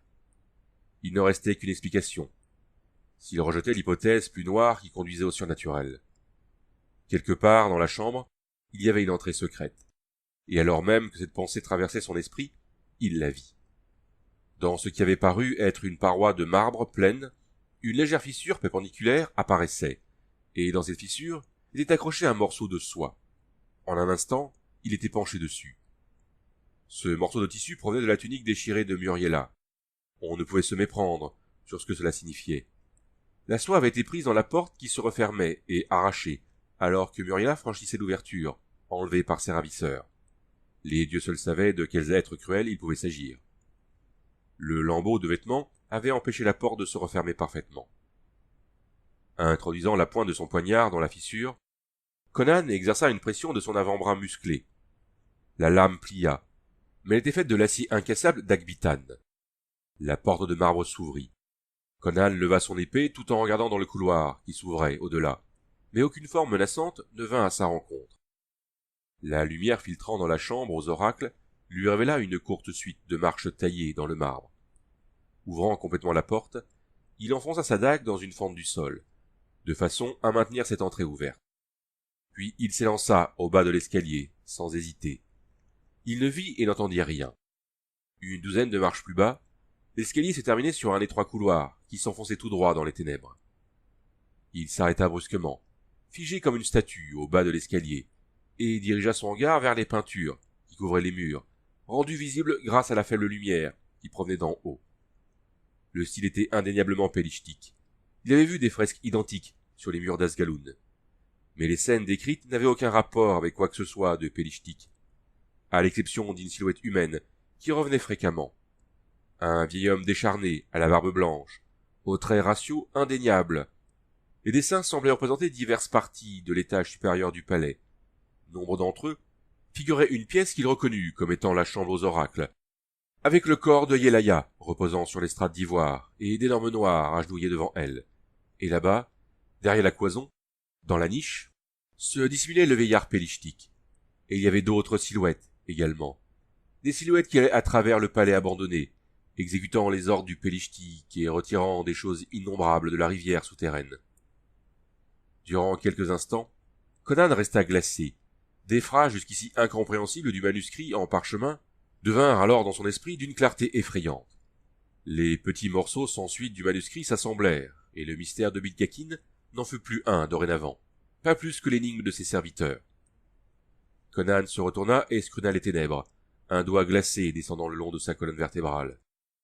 Puis il s'avança dans le couloir, aussi silencieux qu'un chat, et, sans hésiter, s'enfonça plus profondément dans les ténèbres, loin de l'escalier.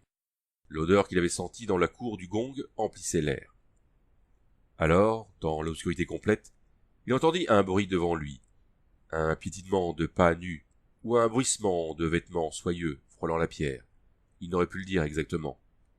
Mais un instant plus tard, sa main tendue devant lui rencontra un obstacle qu'il identifia comme étant une lourde porte de métal sculptée. Il la poussa vainement, et la pointe de son épée ne trouva aucune fente. La porte s'adaptait parfaitement à son appui et au montant, comme si elle était fondue dedans.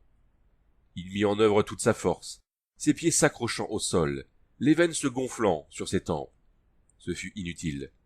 Une charge d'éléphant aurait à peine ébranlé ce portail titanesque. Comme il était ainsi arc-bouté contre la porte, il surprit un bruit, de l'autre côté, que ses oreilles identifièrent aussitôt. C'était le grincement aigu de fer rouillé, comme un levier crissant dans sa mortaise. Instinctivement, l'action suivit cette identification, si spontanément que le son, l'impulsion et sa réaction furent pratiquement simultanés. Et comme il se rejetait en arrière d'un bond prodigieux, il se produisit la chute d'une énorme masse, et un fracas de tonnerre emplit le tunnel de sourdes vibrations. Des éclats l'atteignirent. Un énorme bloc de pierre, il le reconnut d'après le bruit, venait de s'écraser à l'endroit qu'il venait de quitter. Une pensée ou un geste un peu plus lent, et il était écrasé comme une fourmi. Conan recula. Quelque part, de l'autre côté de cette porte de métal, Muriela était captive, si elle était toujours en vie. Mais il ne pouvait forcer cette porte, et s'il restait dans ce tunnel, un autre bloc de rocher pouvait s'abattre, et il pouvait être moins chanceux. Cela ne profiterait en rien à la jeune fille, s'il était réduit à l'état de pulpe sanglante. Il ne pouvait continuer ses recherches dans cette direction. Il fallait remonter et trouver un autre moyen d'accès. Il fit demi-tour et se dirigea rapidement vers l'escalier. Avec un soupir de soulagement, il arriva vers une lumière relative. Mais, comme il posait le pied sur la première marche, la lumière fut voilée, et au-dessus de lui, la porte de marbre se referma violemment, lançant des échos sonores.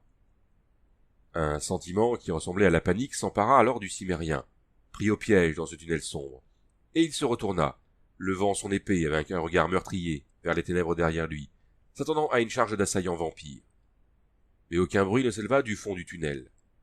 Les hommes derrière la porte, si c'étaient des hommes, pensaient-ils que son sort avait été réglé par la chute du rocher de la voûte, libéré sans doute par quelque mécanisme?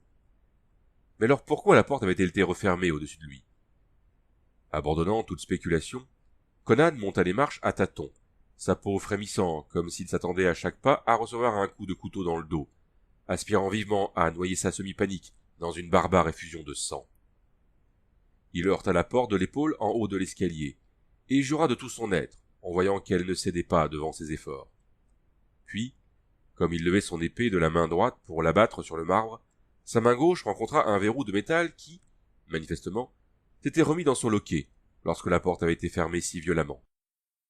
En un instant, il avait repoussé ce verrou, et la porte s'ouvrit alors sous sa poussée. Il bondit dans la chambre, véritable incarnation de la fureur, les yeux fendus, montrant les dents, férocement désireux d'en venir aux mains avec tout ennemi, quel qu'il fût, qui entraverait sa course. La dague n'était plus fichée dans le sol. La pièce était vide, de même que l'estrade. Yelaya avait à nouveau disparu. « Par Crom !» murmura le cimérien. « Serait-elle vivante après tout ?» Il entra à grands pas dans la salle du trône, frustré. Puis, frappé par une idée subite, il se dirigea derrière l'estrade du trône et regarda dans l'alcôve. Le marbre lisse était taché de sang, là où il avait jeté le corps sans connaissance de Gwarunga. C'était tout. Le noir avait disparu, aussi complètement que Yelaya. Partie 4. Les dents de Gwalour. Un sentiment de colère et de frustration envahit l'esprit de Conan le cimérien. Il ne savait plus comment faire pour retrouver Muriela, pas plus qu'il n'avait su comment faire pour retrouver les dents de Gwalour. Une seule idée se présenta à lui, suivre les prêtres. Peut-être découvrirait-il une piste près de l'emplacement secret du trésor. C'était une chance plutôt mince, et cela valait mieux que d'errer sans but. Comme il traversait rapidement la grande salle plongée dans les ténèbres qui donnaient sur le portique, il s'attendait à ce que les ombres qui rôdaient autour de lui reviennent à la vie et se jettent sur lui, avec des crocs et des serres pour le déchirer. Mais seul le battement rapide de son cœur l'accompagna jusqu'au clair de lune qui tachetait le marbre luisant faiblement. Au pied des larges marches, il chercha, sous la vive clarté lunaire, un signe qui lui indiquerait la direction à suivre. Et il le trouva. Des pétales répandus sur le tapis de verdure lui apprirent qu'un bras ou un vêtement avait effleuré une branche chargée de fleurs. L'herbe avait été foulée par des pas pesants. Conan, qui avait suivi des loups à la trace, dans ses collines natales, n'éprouva aucune difficulté à suivre la piste des prêtres Keshani. Elle s'éloignait du palais, à travers des bosquets touffus aux parfums exotiques. De grandes fleurs pâles déployaient leurs pétales luisants.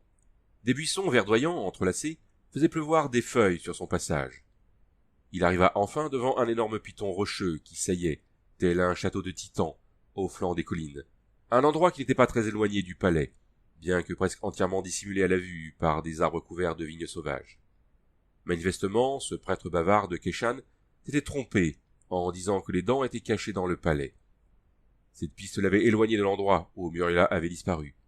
Mais une conviction était en train de grandir en lui. Toute la vallée était reliée au palais par des passages souterrains. Tapi dans les ombres profondes, noir comme le velours des fourrés, il examina le grand rocher qui se découpait insolemment sur la clarté lunaire.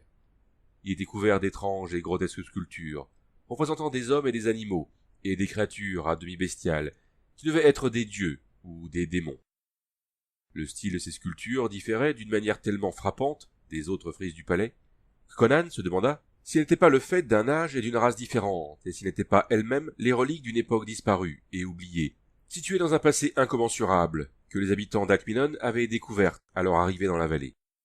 Une grande porte s'ouvrait dans la paroi verticale de la falaise, et une gigantesque tête de dragon était ciselée sur le fronton, de telle sorte que l'ouverture de la porte était comme la gueule ouverte du dragon. La porte elle-même était de bronze ciselé, et devait peser plusieurs tonnes. Il ne vit aucune serrure, mais une série de verrous en travers du portail massif ouvert lui apprit qu'il y avait un système d'ouverture et de fermeture, un système sans doute connu des seuls prêtres de Keshan. La piste montrait que Gorulga et ses acolytes avaient franchi cette porte, mais Conan hésita. Attendre qu'il ressorte signifierait probablement voir la porte se refermer sous son nez, et il ne parviendrait jamais à trouver le mécanisme d'ouverture. D'un autre côté, s'il les suivait à l'intérieur, il pouvait ressortir et l'enfermer dans la caverne. Abandonnant toute prudence, il se glissa à travers le grand portail. Quelque part dans la caverne se trouvaient les prêtres, les dents de Gwalour, et peut-être également une piste qui les renseignerait sur le sort de Muriela. Les risques personnels ne l'avaient encore jamais fait reculer. La clarté lunaire éclairait sur plusieurs pieds le large tunnel dans lequel il s'était engagé. Quelque part devant lui, il aperçut une faible lueur et il entendit l'écho d'un chant étrange. Les prêtres n'étaient pas aussi loin devant lui qu'il l'avait pensé. Le tunnel débouchait sur une vaste salle où n'entrait pas la clarté lunaire. Une caverne vide, de petite dimension, mais dont la voûte haute et incurvée brillait d'une lueur phosphorescente, qui était, Conan le savait, un phénomène commun dans cette partie du monde. Dans une demi-lumière spectrale, il put distinguer une idole bestiale, accroupie devant un autel, et les noirs orifices de 6 ou 7 tunnels partant de la salle. S'engageant dans les plus larges de ceux-ci, qui se trouvaient immédiatement derrière la statue, accroupie, tournée vers l'entrée extérieure, il aperçut la lueur vacillante des torches, alors que celle de la voûte phosphorescente était fixe, et le champ augmenta de volume. Bientôt, il put regarder discrètement vers l'intérieur d'une caverne, plus grande que celle qu'il venait juste de quitter. Là, il n'y avait plus de phosphore, mais la lueur des torches tombait sur un autel plus large, et un dieu encore plus obscène et répugnant était accroupi, comme un crapaud au-dessus de lui. Devant cette hideuse divinité, Gorulga et ses 10 acolytes s'agenouillèrent et frappèrent le sol de leur tête, tandis qu'ils psalmodiaient leur chant monotone. Conan comprit pourquoi leur progression avait été si lente. Apparemment, pénétrer dans la crypte secrète des dents exigeait un rituel long et compliqué. Impatient et nerveux, il attendit la fin du chant et des saluts, et bientôt ils se relevèrent et s'enfoncèrent dans le tunnel qui s'ouvrait derrière l'idole. Leur torche disparut en oscillant sous la voûte obscure, et il les suivit. Il ne courait pas un grand danger d'être découvert, et il se glissa derrière les ombres, comme une créature de la nuit, et les prêtres noirs étaient totalement absorbés dans leur grotesque cérémonial. Apparemment, ils n'avaient même pas remarqué l'absence de Gwarunga. Dans une caverne aux dimensions gigantesques, aux parois incurvées vers le haut, où couraient des corniches qui ressemblaient à des galeries, sur plusieurs étages, ils recommencèrent une nouvelle fois leur révérence devant un autel encore plus grand, et une idole encore plus repoussante que ce qu'ils avaient adoré jusqu'ici. Conan se tapit dans le sombre orifice du tunnel pour examiner les parois rocheuses qui réfléchissaient la lueur blafarde des torches. Il aperçut un escalier sculpté dans la pierre qui montait d'étage en étage, reliant les galeries entre elles. La voûte se perdait dans les ténèbres. Soudain il sursauta, et les chants cessèrent brusquement, comme les noirs agenouillés relevaient la tête. Une voix inhumaine venait de retentir au-dessus d'eux. Ils se figèrent sur les genoux, leurs visages levés prenant une teinte bleu pâle dans la soudaine et étrange lumière qui apparut, aveuglante, près de la voûte altière, et qui se mit à projeter des lueurs crépitantes. Cette lumière éclaira une galerie, et un cri jaillit de la bouche du grand prêtre, répété comme un écho par ses acolytes frissonnants. Là-haut venait de se révéler brièvement à eux une mince forme blanche, dressée dans un chatoiement de soie et d'or incrusté de joyaux. Puis la flamme se mit à brûler, scintillante et animée de pulsations, et plus rien ne fut distinct. La mince silhouette ne fut plus qu'une tache d'ivoire luisant faiblement. « Yelaya !» hurla Gorulga, ses traits bruns devenant couleur de cendre. « Pourquoi nous as-tu suivis? Quelle est ta volonté ?» L'étrange voix inhumaine s'abattit sur la voûte, se répercutant dans l'immense caverne qui l'augmentait et l'altérait, la rendant absolument méconnaissable. « Malheur aux incroyants! Malheur aux enfants hypocrites de Keshia! Que la malédiction s'abatte sur ceux qui renient leur divinité !» Un cri d'horreur s'éleva de la troupe des prêtres. Gorulga ressembla à un vautour offensé à la lueur des torches. « Je ne comprends pas !» balbutia-t-il. « Nous sommes de bonne foi. Dans la chambre aux oracles, tu nous as dit... N'accorde aucune attention à ce que tu as entendu dans la chambre aux oracles !» roula la terrible voix, multipliée à tel point qu'une myriade de poings sembla tonner et lancer le même avertissement. « Prends garde aux faux prophètes et aux faux dieux. Un démon ayant pris ma ressemblance t'a parlé dans le palais, te donnant une fausse prophétie. À présent, écoute et obéis, car moi seul suis la vraie déesse. Je te donne une chance d'échapper à la malédiction. Prends les dents de Gwalour dans la crypte où elles ont été placées il y a très longtemps de cela. Alkminon n'est plus sacrée, car elle a été profanée par des blasphémateurs. Remets les dents de Gwalour entre les mains de Toukmekri, le Stygien, afin qu'il les porte dans le temple de Dagon et de Derketo. Seul ce geste peut sauver Keshan du sort que les démons de la nuit ont conçu pour elle. Prends les dents de Gwalour et va-t'en. Repars aussitôt pour Keshia. Là-bas, remets les joyaux à Toukmekri, et saisis-toi de ce démon étranger, Conan, qu'il soit écorché vif sur la place publique. » Aucune hésitation ne suivit cet ordre. Claquant des dents de terreur, les prêtres avancèrent à quatre pattes et coururent vers la porte qui s'ouvrait derrière le dieu bestial. Gorulga conduisait cette débandade. Ils se pressèrent un instant, se battant pour franchir premier la porte, glapissant, les torches remuaient frénétiquement, effleurant les corps noirs. Puis ils parvinrent enfin à franchir tous le seuil et le bruit de leur course diminua au loin dans le tunnel. Conan ne les suivit pas. Il brûlait du furieux désir de connaître la vérité sur cette fantastique affaire. Était-ce vraiment Yelaya, comme la sueur glacée couvrant le dos de ses mains le lui affirmait, ou bien était-ce cette petite catin de Muriela qui venait de trahir une nouvelle fois, après tout? Si c'était... Avant que la dernière torche a disparu dans le sombre tunnel, il avait bondi, l'air vengeur, vers l'escalier de pierre. La lueur bleue était en train de mourir, mais il décernait toujours la silhouette d'ivoire, immobile sur la galerie. Son sang se glaça dans ses veines comme il approchait, mais il n'eut aucune hésitation. Il s'avança, l'épée brandie, et s'éleva comme une menace de mort au-dessus de la forme indistincte. « Yelaya !» grogna-t-il. « Morte, comme elle l'a toujours été depuis un millier d'années. Ah !» De la sombre bouche d'un tunnel derrière lui, une forme sombre se précipita sur Conan. Mais la course soudaine et mortelle de pieds nus était parvenue aux oreilles attentives du cimérien. Il se retourna avec l'agilité d'un chat, et esquiva le coup qui visait son dos.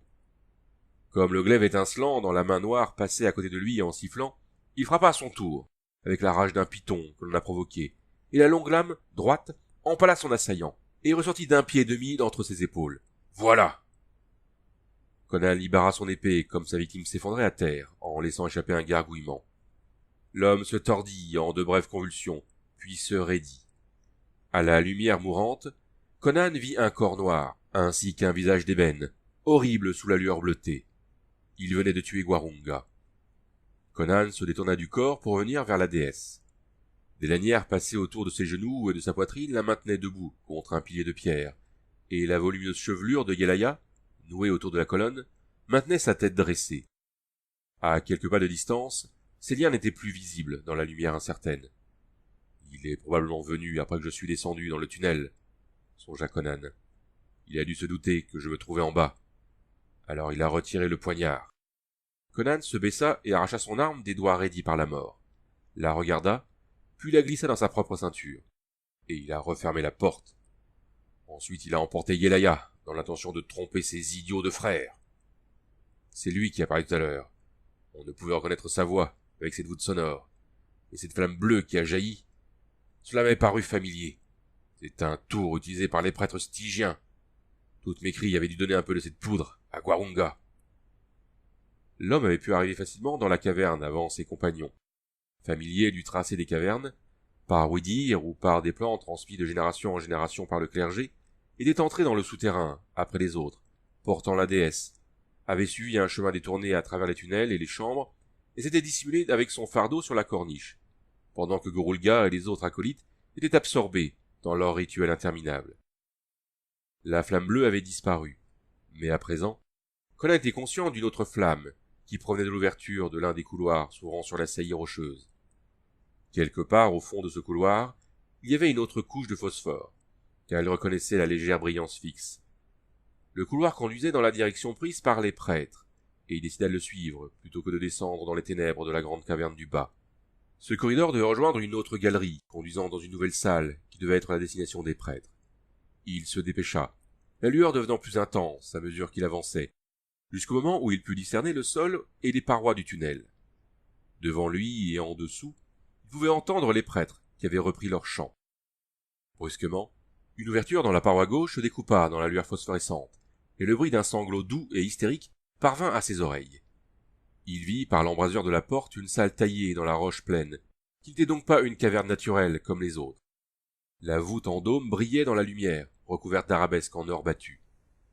Près du mur opposé, assis sur un trône de granit, fixant pour l'éternité le seuil voûté, se trouvait la monstrueuse et obscène effigie de Ptéor, le dieu des Pélishtiques, taillé dans le cuivre jaune, avec ses attributs exagérés, qui reflétaient la grossièreté de son culte.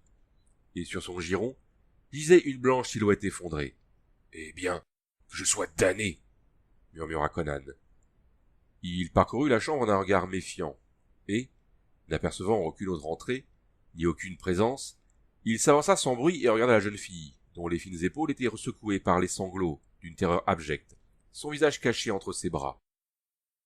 Partant de gros bracelets d'or fixés sur les bras de l'idole, de fines chaînettes d'or couraient jusqu'à d'autres bracelets, plus petits, passés autour des poignets de la jeune fille. Il posa une main sur son épaule nue, et elle sursauta avec un hurlement. Puis elle se tint vers lui, le visage souillé de larmes. « Conan !» Elle fit un effort désespéré pour se redresser, mais ses chaînes l'en empêchèrent. Il découpa leur fin aussi près que possible de ses poignets, en grognant. « Tu devras porter ces bracelets jusqu'à ce que je trouve un ciseau ou une lime. Lâche-moi, malédiction! Pour une comédienne, tu es beaucoup trop émotive. Mais dis-moi, que t'est-il arrivé ?»« Lorsque je suis revenu dans la chambre aux oracles, pleurnicha-t-elle, j'ai vu la déesse étendue sur le dais, comme je l'avais vue la première fois. Je t'ai appelé, et je suis mise à courir vers la porte. Alors quelque chose m'a attrapé par derrière. Une main s'est refermée sur ma bouche, et j'ai été emporté, à travers un panneau dans le mur, puis au bas d'un court escalier, et ensuite dans un couloir sombre. Je ne pouvais voir celui qui m'avait enlevé et me portait, jusqu'au moment où nous avons franchi une grande porte de métal, débouchant dans un tunnel, dont la voûte est éclairée, comme dans cette salle. Oh, je me suis presque évanoui en les voyant. Ce ne sont pas des humains. Ce sont des démons gris et velus, qui marchent comme les êtres humains, et qui parlent une sorte de langage caquetant, qu'aucun homme ne peut comprendre. Ils restaient là, et semblaient attendre, et un moment, j'ai cru entendre quelqu'un forcer la porte. Alors l'une de ces choses a tiré sur un levier de métal, dans le mur, et quelque chose s'est écrasé à terre, de l'autre côté de la porte. Ensuite, ils m'ont porté à travers des tunnels sinueux, et fait monter des escaliers jusqu'à cette salle où ils m'ont enchaîné aux genoux de cette abominable idole, et ils sont repartis. Oh Conan, qui sont-ils? Les serviteurs de Bithyakin. grogna-t-il. J'ai trouvé un manuscrit qui m'a révélé un certain nombre de choses, et ensuite je suis tombé sur certaines fresques qui m'ont raconté le reste. Bitiakin était un Pélishtik qui vint dans la vallée avec ses serviteurs après que les habitants d'Alkminon l'eurent abandonné. Il trouva le corps de la princesse Yelaya, et découvrit que les prêtres revenaient de temps en temps pour lui faire des offrandes, alors même qu'elle était vénérée comme une déesse. Il lui fit rendre des oracles, et il était la voix prononçant les paroles depuis une niche qu'il avait creusée dans la cloison derrière l'estrade. Les prêtres ne soupçonnèrent jamais rien, et ne le virent jamais non plus, ni lui ni ses serviteurs, car ils se cachaient toujours lors de leur venue. Bitiakin vécut et mourut ici sans jamais être découvert. Chrome seul sait combien de temps il vécut ici, mais ce fut certainement pendant des siècles. Les savants pélishtiques ont découvert le moyen de prolonger la durée de leur vie pendant des centaines d'années. Moi-même, j'en ai vu certains. Pourquoi vécut-il ici seul et pourquoi joua-t-il le rôle d'oracle? Aucun être humain doué de raison ne saurait le dire. Mais je pense que le but de ces oracles était de maintenir cette cité inviolée et sacrée. Ainsi il pouvait rester sans être inquiété. Il mangeait la nourriture que les prêtres apportaient en offrande à Yelaya, et ses serviteurs consommaient d'autres mets.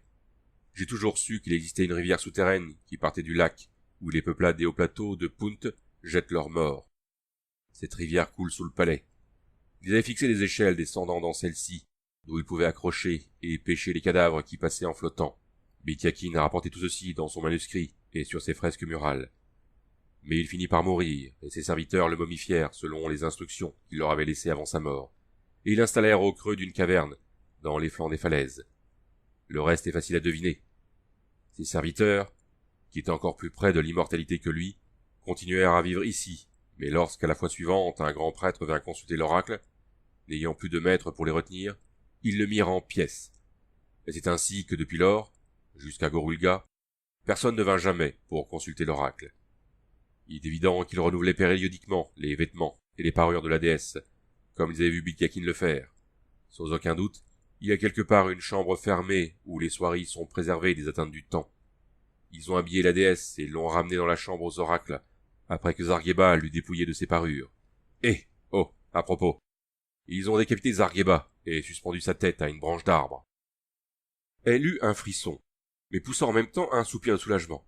« Il ne me faudra plus jamais. »« Pas de ce côté-ci de l'enfer, » reconnut Conan. « Mais partons à présent. Warunga a ruiné les projets, avec sa ruse de voler la déesse, et de la faire parler. Je vais suivre les prêtres et tenter ma chance de leur voler le butin, une fois qu'ils l'auront retiré de sa cachette. Et tu restes à côté de moi. Je ne peux pas passer mon temps à te chercher. »« Mais les serviteurs de Bitiakin » chuchota-t-elle, terrifiée. « Nous allons tenter notre chance, » grommela-t-il. « Je ne sais pas ce qui se trame dans leurs esprits, mais ils ne semblent montrer aucune disposition à sortir et à se battre à ciel ouvert. Viens. » Saisissant son poignet, il la conduisit hors de la chambre dans le couloir. Comme ils avançaient, ils entendirent le chant psalmodié des prêtres, et se mêlant à lui, le sourd grondement des eaux tumultueuses. La lumière devint plus intense au-dessus d'eux, comme ils émergeaient sur une galerie élevée qui dominait une immense caverne. En bas, une scène étrange et fantastique se déroulait. Au-dessus d'eux étincelait la voûte phosphorescente. À une centaine de pieds au-dessous d'eux s'étendait le sol plat de la caverne. De l'autre côté, le sol était traversé par un cours d'eau profond et étroit, qui remplissait jusqu'au bord son chenal creusé dans la pierre. Jaillissant des ténèbres impénétrables, il serpentait à travers la caverne et se perdait à nouveau dans les ténèbres. La surface visible réfléchissait la lumière provenant d'en haut. Les eaux sombres et bouillonnantes brillaient comme parsemées de joyaux éclatants, lançant des chatoiements sans cesse changeants de bleu glacé, de rouge sombre et de vert scintillant. Conan et sa compagne se tenaient sur l'une des galeries qui longeaient la haute paroi incurvée de cette corniche. Un pont naturel formé de roches se jetait en un arc vertigineux au-dessus du vaste gouffre de la caverne pour rejoindre, par-delà la rivière, une corniche plus étroite de l'autre côté. 10 pieds au-dessus de ce premier pont, un second, plus large, traversait la caverne. Sur les deux parois, un escalier découpé dans la roche réunissait les extrémités de ces deux arcs vertigineux. Conan, suivant la courbe de l'arche qui prenait son essor depuis la corniche où il se trouvait, aperçut une clarté qui n'était pas le phosphore blême de la caverne. Sur l'étroite saillie rocheuse qui leur faisait face de l'autre côté de la caverne, il y avait une ouverture dans la paroi rocheuse, par où brillaient les étoiles. Mais toute son attention fut bientôt attirée par la scène qui se déroulait au-dessous d'eux. Les prêtres avaient atteint leur destination. Dans un coin de la caverne se dressait un autel de pierre, mais il n'y avait aucune idole. Ou s'il y en avait une derrière, Conan ne pouvait la voir, car par suite d'un jeu de lumière, ou de la longue courbe de la muraille, l'espace derrière l'autel était laissé dans les ténèbres absolues. Les prêtres avaient planté leurs torches dans des trous du sol rocheux, formant un demi-cercle de feu devant l'autel. Puis les prêtres se regroupèrent à l'intérieur du croissant formé par les torches, et Gorulga, après avoir élevé les bras en un geste d'invocation, profondément incliné, s'avança vers l'autel et y posa ses mains. L'autel se souleva et s'ouvrit, pivotant sur son arête, comme le couvercle d'un coffre démasquant une petite niche. Tendant un bras à l'intérieur de la cachette, Gorulga en ressortit un petit coffret de cuivre jaune. Ayant remis l'autel en place, il posa le coffret sur celui-ci et en souleva le couvercle. Pour les observateurs avides, postés sur la haute corniche, ce fut comme si ce geste avait libéré un jet de flamme provenant d'un feu éclatant, qui pulsait et frissonnait tout autour du coffret ouvert. Le cœur de Conan bondit, et sa main se porta à la poignée de son épée. Les dents de Gwahlur, enfin. Le trésor qui ferait de celui qui le posséderait l'homme le plus riche du monde. Son souffle se fit plus court entre ses dents serrées. Puis il comprit brusquement qu'un nouvel élément venait de surgir sous les lumières des torches et de la voûte phosphorescente, se substituant à elle. Les ténèbres se glissaient tout autour de l'autel, à l'exception de la tache lumineuse engendrée par l'éclat pervers des dents de Gwahlur, qui augmentait sans cesse. Les noirs se transformèrent en statues de basalte figées. Leurs ombres s'allongèrent derrière eux, grotesques et démesurées. L'autel baignait à présent dans l'éclat des joyaux, et les traits de Gorulga se détachaient avec un relief saisissant. Puis l'espace plongé dans l'ombre derrière l'autel fut bientôt inondé par la clarté qui s'étendait. Et peu à peu, avec la lumière qui se diffusait, des formes devinrent visibles, comme des silhouettes engendrées par la nuit et le silence. Au début, elles ressemblèrent à des statues de pierre grise, formes immobiles, velues, ressemblant à des hommes, bien que d'une horrible humanité, mais leurs yeux étaient vivants, de froides étincelles de feu glacé et gris. Et comme l'étrange lueur des joyaux illuminait leurs traits bestiaux, Gorulga poussa un hurlement et se rejeta en arrière, ses grands bras levés en un geste d'horreur éperdue. Mais un bras, plus long encore, jaillit par-dessus l'autel et une main innommable se referma sur sa gorge. Hurlant et se débattant, le grand prêtre fut attiré vers l'autel. Un poing semblable à un marteau s'abattit et les hurlements de Gorulga cessèrent. Flasque et brisé, il s'affaissa en travers de l'autel, sa cervelle jaillissant de son crâne broyé. Alors les serviteurs de Bidyakin surgirent comme un torrent, faisant irruption de l'enfer, et se jetèrent sur les prêtres noirs qui restaient là, figés comme des statues, pétrifiés d'horreur. Ainsi commença le massacre, féroce et épouvantable. Conan vit des corps noirs agités dans les airs, comme des fétus par les mains inhumaines des tueurs. Les poignards et les épées des prêtres furent inutiles. Il vit les hommes soulevés du sol et leurs têtes fracassées sur l'autel de pierre. Il vit une torche flamboyante, tenue par une main monstrueuse, enfoncée inexorablement dans la gorge d'un malheureux qui se débattait en vain contre ceux qui la maintenaient. Il vit un homme déchiré en deux comme un poulet, et les deux tronçons sanglants lancés à travers la caverne. Le massacre fut aussi bref et dévastateur que la trombe d'un ouragan. Dans une explosion de férocité sanglante et abyssale, tout fut rapidement terminé, à l'exception d'un malheureux qui s'enfuit en hurlant, par où étaient venus les prêtres, poursuivis par les saints des formes d'horreur, barbouillés de sang, qui tendaient leurs mains rouges vers lui. Fugitifs et poursuivants disparurent dans le sombre tunnel, et les hurlements de l'homme parvinrent, assourdis par la distance. Muriela, à genoux, griffait les jambes de Conan. Son visage était caché, et elle fermait les yeux avec force. Elle n'était plus qu'une forme tremblante, grelottant d'une terreur abjecte. Mais Conan était galvanisé. Un regard rapide vers l'ouverture par laquelle brillaient les étoiles, un autre regard en bas vers le coffret qui brillait, toujours ouvert, sur l'autel souillé de sang, et il entrevit la chance inespérée qui s'offrait à lui. « Je vais chercher ce coffret !» grinça-t-il. « Reste ici !»« Oh, Mitra, non !» Dans un accès d'épouvante, elle tomba à terre et saisit ses sandales. « N'y va pas, ne me laisse pas !»« Reste ici et tais-toi !» trancha-t-il d'un ton sec, en se dégageant de son étreinte éperdue. Dédaignant l'escalier sinueux, il se mit à glisser de corniche en corniche avec une hâte intrépide. Il n'aperçut aucun signe de présence des monstres comme ses pieds heurtaient le sol. Quelques torches brillaient encore, fichées en terre. La lueur phosphorescente vacillait et tremblait, et la rivière s'écoulait avec un murmure presque articulé, scintillant de lueurs impossibles. L'éclat qui avait annoncé l'apparition des serviteurs avait disparu avec eux. Seul scintillait et frissonnait le feu des joyaux dans le coffret de cuivre. Il s'en empara, jetant sur son contenu un regard plein de convoitise. C'étaient des pierres étranges, curieusement taillées, qui brûlaient d'un feu glacé, non terrestre. Il referma violemment le couvercle, glissa le coffret sous son bras, et remonta les marches en courant. Il n'avait aucune envie de rencontrer les servants infernaux de Bitiakin. La brève vision qu'il en avait eue, alors qu'ils étaient en pleine action, avait dissipé toute illusion au sujet de leur valeur au combat. Pourquoi avait-il attendu si longtemps avant de s'abattre sur les intrus? Il aurait été incapable de le dire. Quel être humain aurait pu deviner les pensées ou les raisons qui faisaient agir ces monstruosités? Il possédait une ruse et une intelligence égales à celle de l'humanité, il l'avait démontré. Et là-bas, sur le sol de la caverne, gisaient les preuves sanglantes de leur férocité bestiale. La jeune Corinthienne était toujours affaissée sur la galerie, la même où il l'avait laissée. Il saisit son poignet et la força à se lever en grognant. « Je pense qu'il est temps de s'en aller. » Trop hébétée par la terreur pour avoir pleinement conscience de ce qui se passait, la jeune fille se laissa conduire sur l'arche vertigineuse. Ce n'est que lorsqu'ils passèrent en équilibre au-dessus des eaux tumultueuses qu'elle regarda en bas. Elle poussa un glapissement épouvanté, et elle serait tombée sans le bras puissant de Conan pour la retenir. Grondant une réprimande à son oreille, il l'empoigna sous son bras resté libre, et la souleva. L'emportant à travers l'arche, les bras et les jambes ballants, il se dirigea vers l'ouverture, à l'autre extrémité. Sans s'arrêter pour la poser à terre, il se hâta dans le court tunnel où donnait cette ouverture. Un instant plus tard, ils émergeaient sur l'étroite corniche dominant la paroi extérieure des falaises qui entouraient la vallée.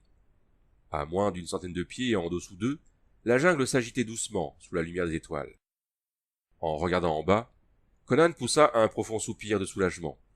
Il pensait pouvoir s'accommoder de la descente, même avec la charge que représentaient les joyaux et la jeune fille, bien qu'il doutât pouvoir escalader les falaises à cet endroit, même libre de ses mouvements.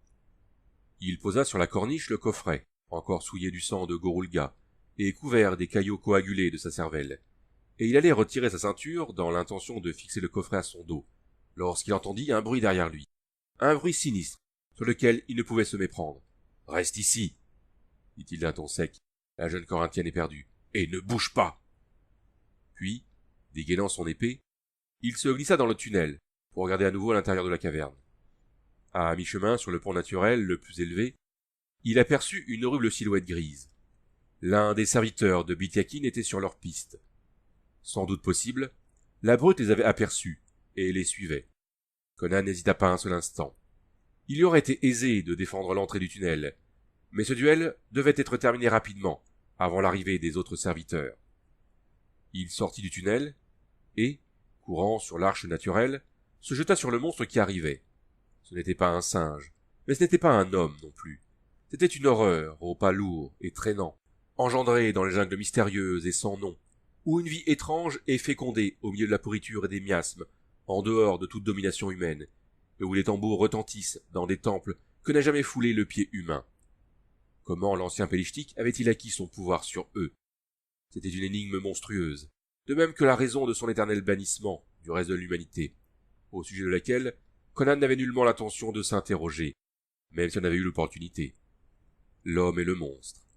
Ils s'affrontèrent sur l'arche la plus élevée de la caverne, où, une centaine de pieds plus bas, se précipitaient les eaux sombres et furieuses. Comme la forme hideuse, avec son corps gris de lèpre et ses traits d'idole sculptée inhumaine s'élevait au-dessus de lui, Conan frappa comme frappe un tigre blessé, et derrière ce coup, il y avait toute la force de ses muscles et de sa fureur. Ce coup d'épée aurait coupé en deux un corps humain, mais les os du serviteur de Bitiakin étaient semblables à de l'acier trempé. Pourtant, même l'acier trempé n'aurait pu résister victorieusement à cette estocade furieuse. Des côtes et l'os de l'épaule cédèrent et du sang jaillit de l'énorme blessure. Conan n'eut pas le temps de porter un second coup. Avant qu'il puisse lever sa lame à nouveau, ou se dégager d'un bond, la longue courbe d'un bras gigantesque le heurtait, le faisant tomber de l'arche, comme l'on fait tomber d'un coup sec une mouche d'un mur. Comme il plongeait vers le bas, la course tumultueuse de la rivière retentit comme un glas à ses oreilles, mais son corps, en se contorsionnant, réussit à tomber, à mi-course, sur l'arche inférieure. Il resta en équilibre précaire, pendant un instant à glacer le sang, puis ses doigts s'accrochèrent au bord opposé de l'arche, et, d'un puissant rétablissement, il réussit à se hisser, toujours son épée dans l'autre main. Comme il se relevait d'un bond, il vit le monstre, qui perdait son sang affreusement, se ruer vers la paroi de la falaise, à l'extrémité du pont, manifestement dans l'intention de descendre l'escalier qui reliait les deux arches, pour recommencer le duel. À l'extrême bord, la brute s'arrêta dans sa course, et Conan aperçut la même chose. Muriela, le coffret aux joyaux sous son bras, se tenait, l'air égaré, à l'entrée du tunnel. Avec un rugissement de triomphe, le monstre la prit sous un bras, saisit le coffret aux gemmes de l'autre main comme elle le laissait tomber, et, faisant volte-face, se traîna lourdement sur le pont, en sens inverse. Conan lança un juron retentissant, et s'élança également de l'autre côté. Il se demanda s'il parviendrait à gravir l'escalier jusqu'à la plus haute arche, à temps pour rejoindre la brute, avant qu'elle puisse s'enfoncer dans le labyrinthe de tunnels creusé dans la paroi rocheuse. Mais le monstre ralentissait sa course, de plus en plus affaibli. Le sang ruisselait de son horrible blessure à la poitrine, et il faisait des embardées, comme un homme ivre, d'un bord à l'autre de l'arche. Soudain, il trébucha, vacilla et tomba par-dessus bord, plongeant la tête la première vers le bas. La fille et le coffret aux joyaux glissèrent de ses mains, devenues sans force, et le hurlement de Muriela résonnèrent horriblement, dominant le grondement des eaux furieuses en dessous. Conan se trouvait pratiquement sous le point de chute de la créature. Le monstre heurta légèrement l'arche inférieure en tombant, et poursuivit sa chute. Mais la forme de la jeune fille, qui se débattait, heurta le pont et s'y accrocha, tandis que le coffret heurtait le rebord de l'arche, près d'elle. L'un était tombé à la gauche de Conan, l'autre à sa droite. Les deux étaient à portée de bras. Pendant un très bref instant, le coffret oscilla sur le rebord du pont, se balançant en équilibre instable, et Muriela resta accrochée par un seul bras, tournant désespérément vers Conan ses yeux dilatés par la peur de mourir, et ses lèvres s'ouvrant sur un hurlement de désespoir. Conan n'hésita pas un seul instant, ne jetant même pas un regard vers le coffret qui contenait toutes les richesses du monde. Avec une rapidité qui aurait ridiculisé le bond d'un jaguar affamé, il s'élança, saisit le bras de la jeune fille juste comme ses doigts glissaient sur la pierre lisse, et d'une formidable traction, la hissa sur l'arche. Le coffret bascula et tomba, heurtant l'eau 90 pieds plus bas, là où le corps du serviteur de Bitiakin avait déjà disparu. Une éclaboussure, un jet d'écume montant vers les airs, marqua l'endroit où les dents de Gwalour avaient disparu à jamais du regard de l'homme. Conan regarda à peine vers le bas. Il s'élança comme une flèche à travers le pont, et gravit en courant l'escalier dans la falaise, avec l'agilité d'un chat, portant le corps inerte de la jeune fille comme s'il s'agissait d'un enfant. Un hurlement hideux l'amena à regarder par-dessus son épaule, comme il atteignait l'arche supérieure, et il vit les autres serviteurs pénétrant à nouveau dans la caverne, tout en bas, du sang dégoûtant de leurs crocs découverts. Ils s'élancèrent vers l'escalier qui serpentait d'étage en étage, avec des rugissements de vengeance. Alors, il jeta la jeune fille, sans plus de façon, sur son épaule et s'engouffra dans le tunnel pour descendre ensuite les falaises, comme un véritable singe, se laissant glisser et bondissant de prise en prise, avec une témérité intrépide. Lorsque les farouches silhouettes regardèrent depuis la corniche d'en haut, ce fut pour voir le cimérien et la jeune fille disparaître dans la forêt qui entourait les falaises. « Eh bien, dit Conan, remettant la jeune fille sur ses pieds, une fois parvenue au sein des fourrés protecteurs, nous pourrons prendre notre temps à présent. Je ne crois pas que ces brutes sortiront de la vallée pour nous poursuivre. De toute façon, j'ai laissé mon cheval attaché près d'un trou d'eau, non loin d'ici. Espérons que les lions ne l'auront pas dévoré. Par tous les démons de Crom, pourquoi pleures-tu, maintenant? Elle cacha son visage souillé de larmes dans ses mains, et ses délicates épaules furent secouées de sanglots. « C'est à cause de moi que tu as perdu les joyaux !» gémit-elle misérablement. « C'est ma faute. Si j'avais obéi, si j'étais resté sur la corniche, dehors, cette brute ne m'aurait pas vu. Tu aurais dû rattraper le coffret aux gemmes et me laisser me noyer. »« Oui, je suppose que c'est ce que j'aurais dû faire, » reconnut-il. « Mais oublions cela. Il ne faut jamais s'inquiéter du passé. Et arrête de pleurer, veux-tu? C'est mieux ainsi. Allons-nous-en. »« Tu veux dire que tu vas me garder? M'emmener avec toi ?» demanda-t-elle, pleine d'espoir. « Qu'est-ce que je pourrais bien faire d'autre avec toi, à ton avis ?» Il parcourut sa silhouette d'un regard approbateur, et eut un rictus en apercevant la tunique déchirée, qui laissait voir de généreuses et séduisantes courbes au teint d'ivoire. « Tes talents de comédienne pourraient bien me servir. Rien ne m'oblige à retourner à Keshia, maintenant, puisqu'elle ne contient plus rien que je désire. Nous allons nous diriger vers Punt. Les habitants de Punt vénèrent une femme au corps d'ivoire, et lui apportent des paniers remplis de l'or qu'ils trouvent dans leur rivière. Je leur dirai que Keshan intrigue avec toutes mes cris pour les réduire en esclavage, ce qui est la vérité, et que les dieux m'ont envoyé pour les protéger, pour, disons, environ une maison remplie d'or. Et si je peux m'arranger pour t'introduire, à leur insu, dans leur temple, afin que tu prennes la place de leur déesse d'ivoire, nous les aurons complètement tondus, avant d'en avoir terminé avec eux.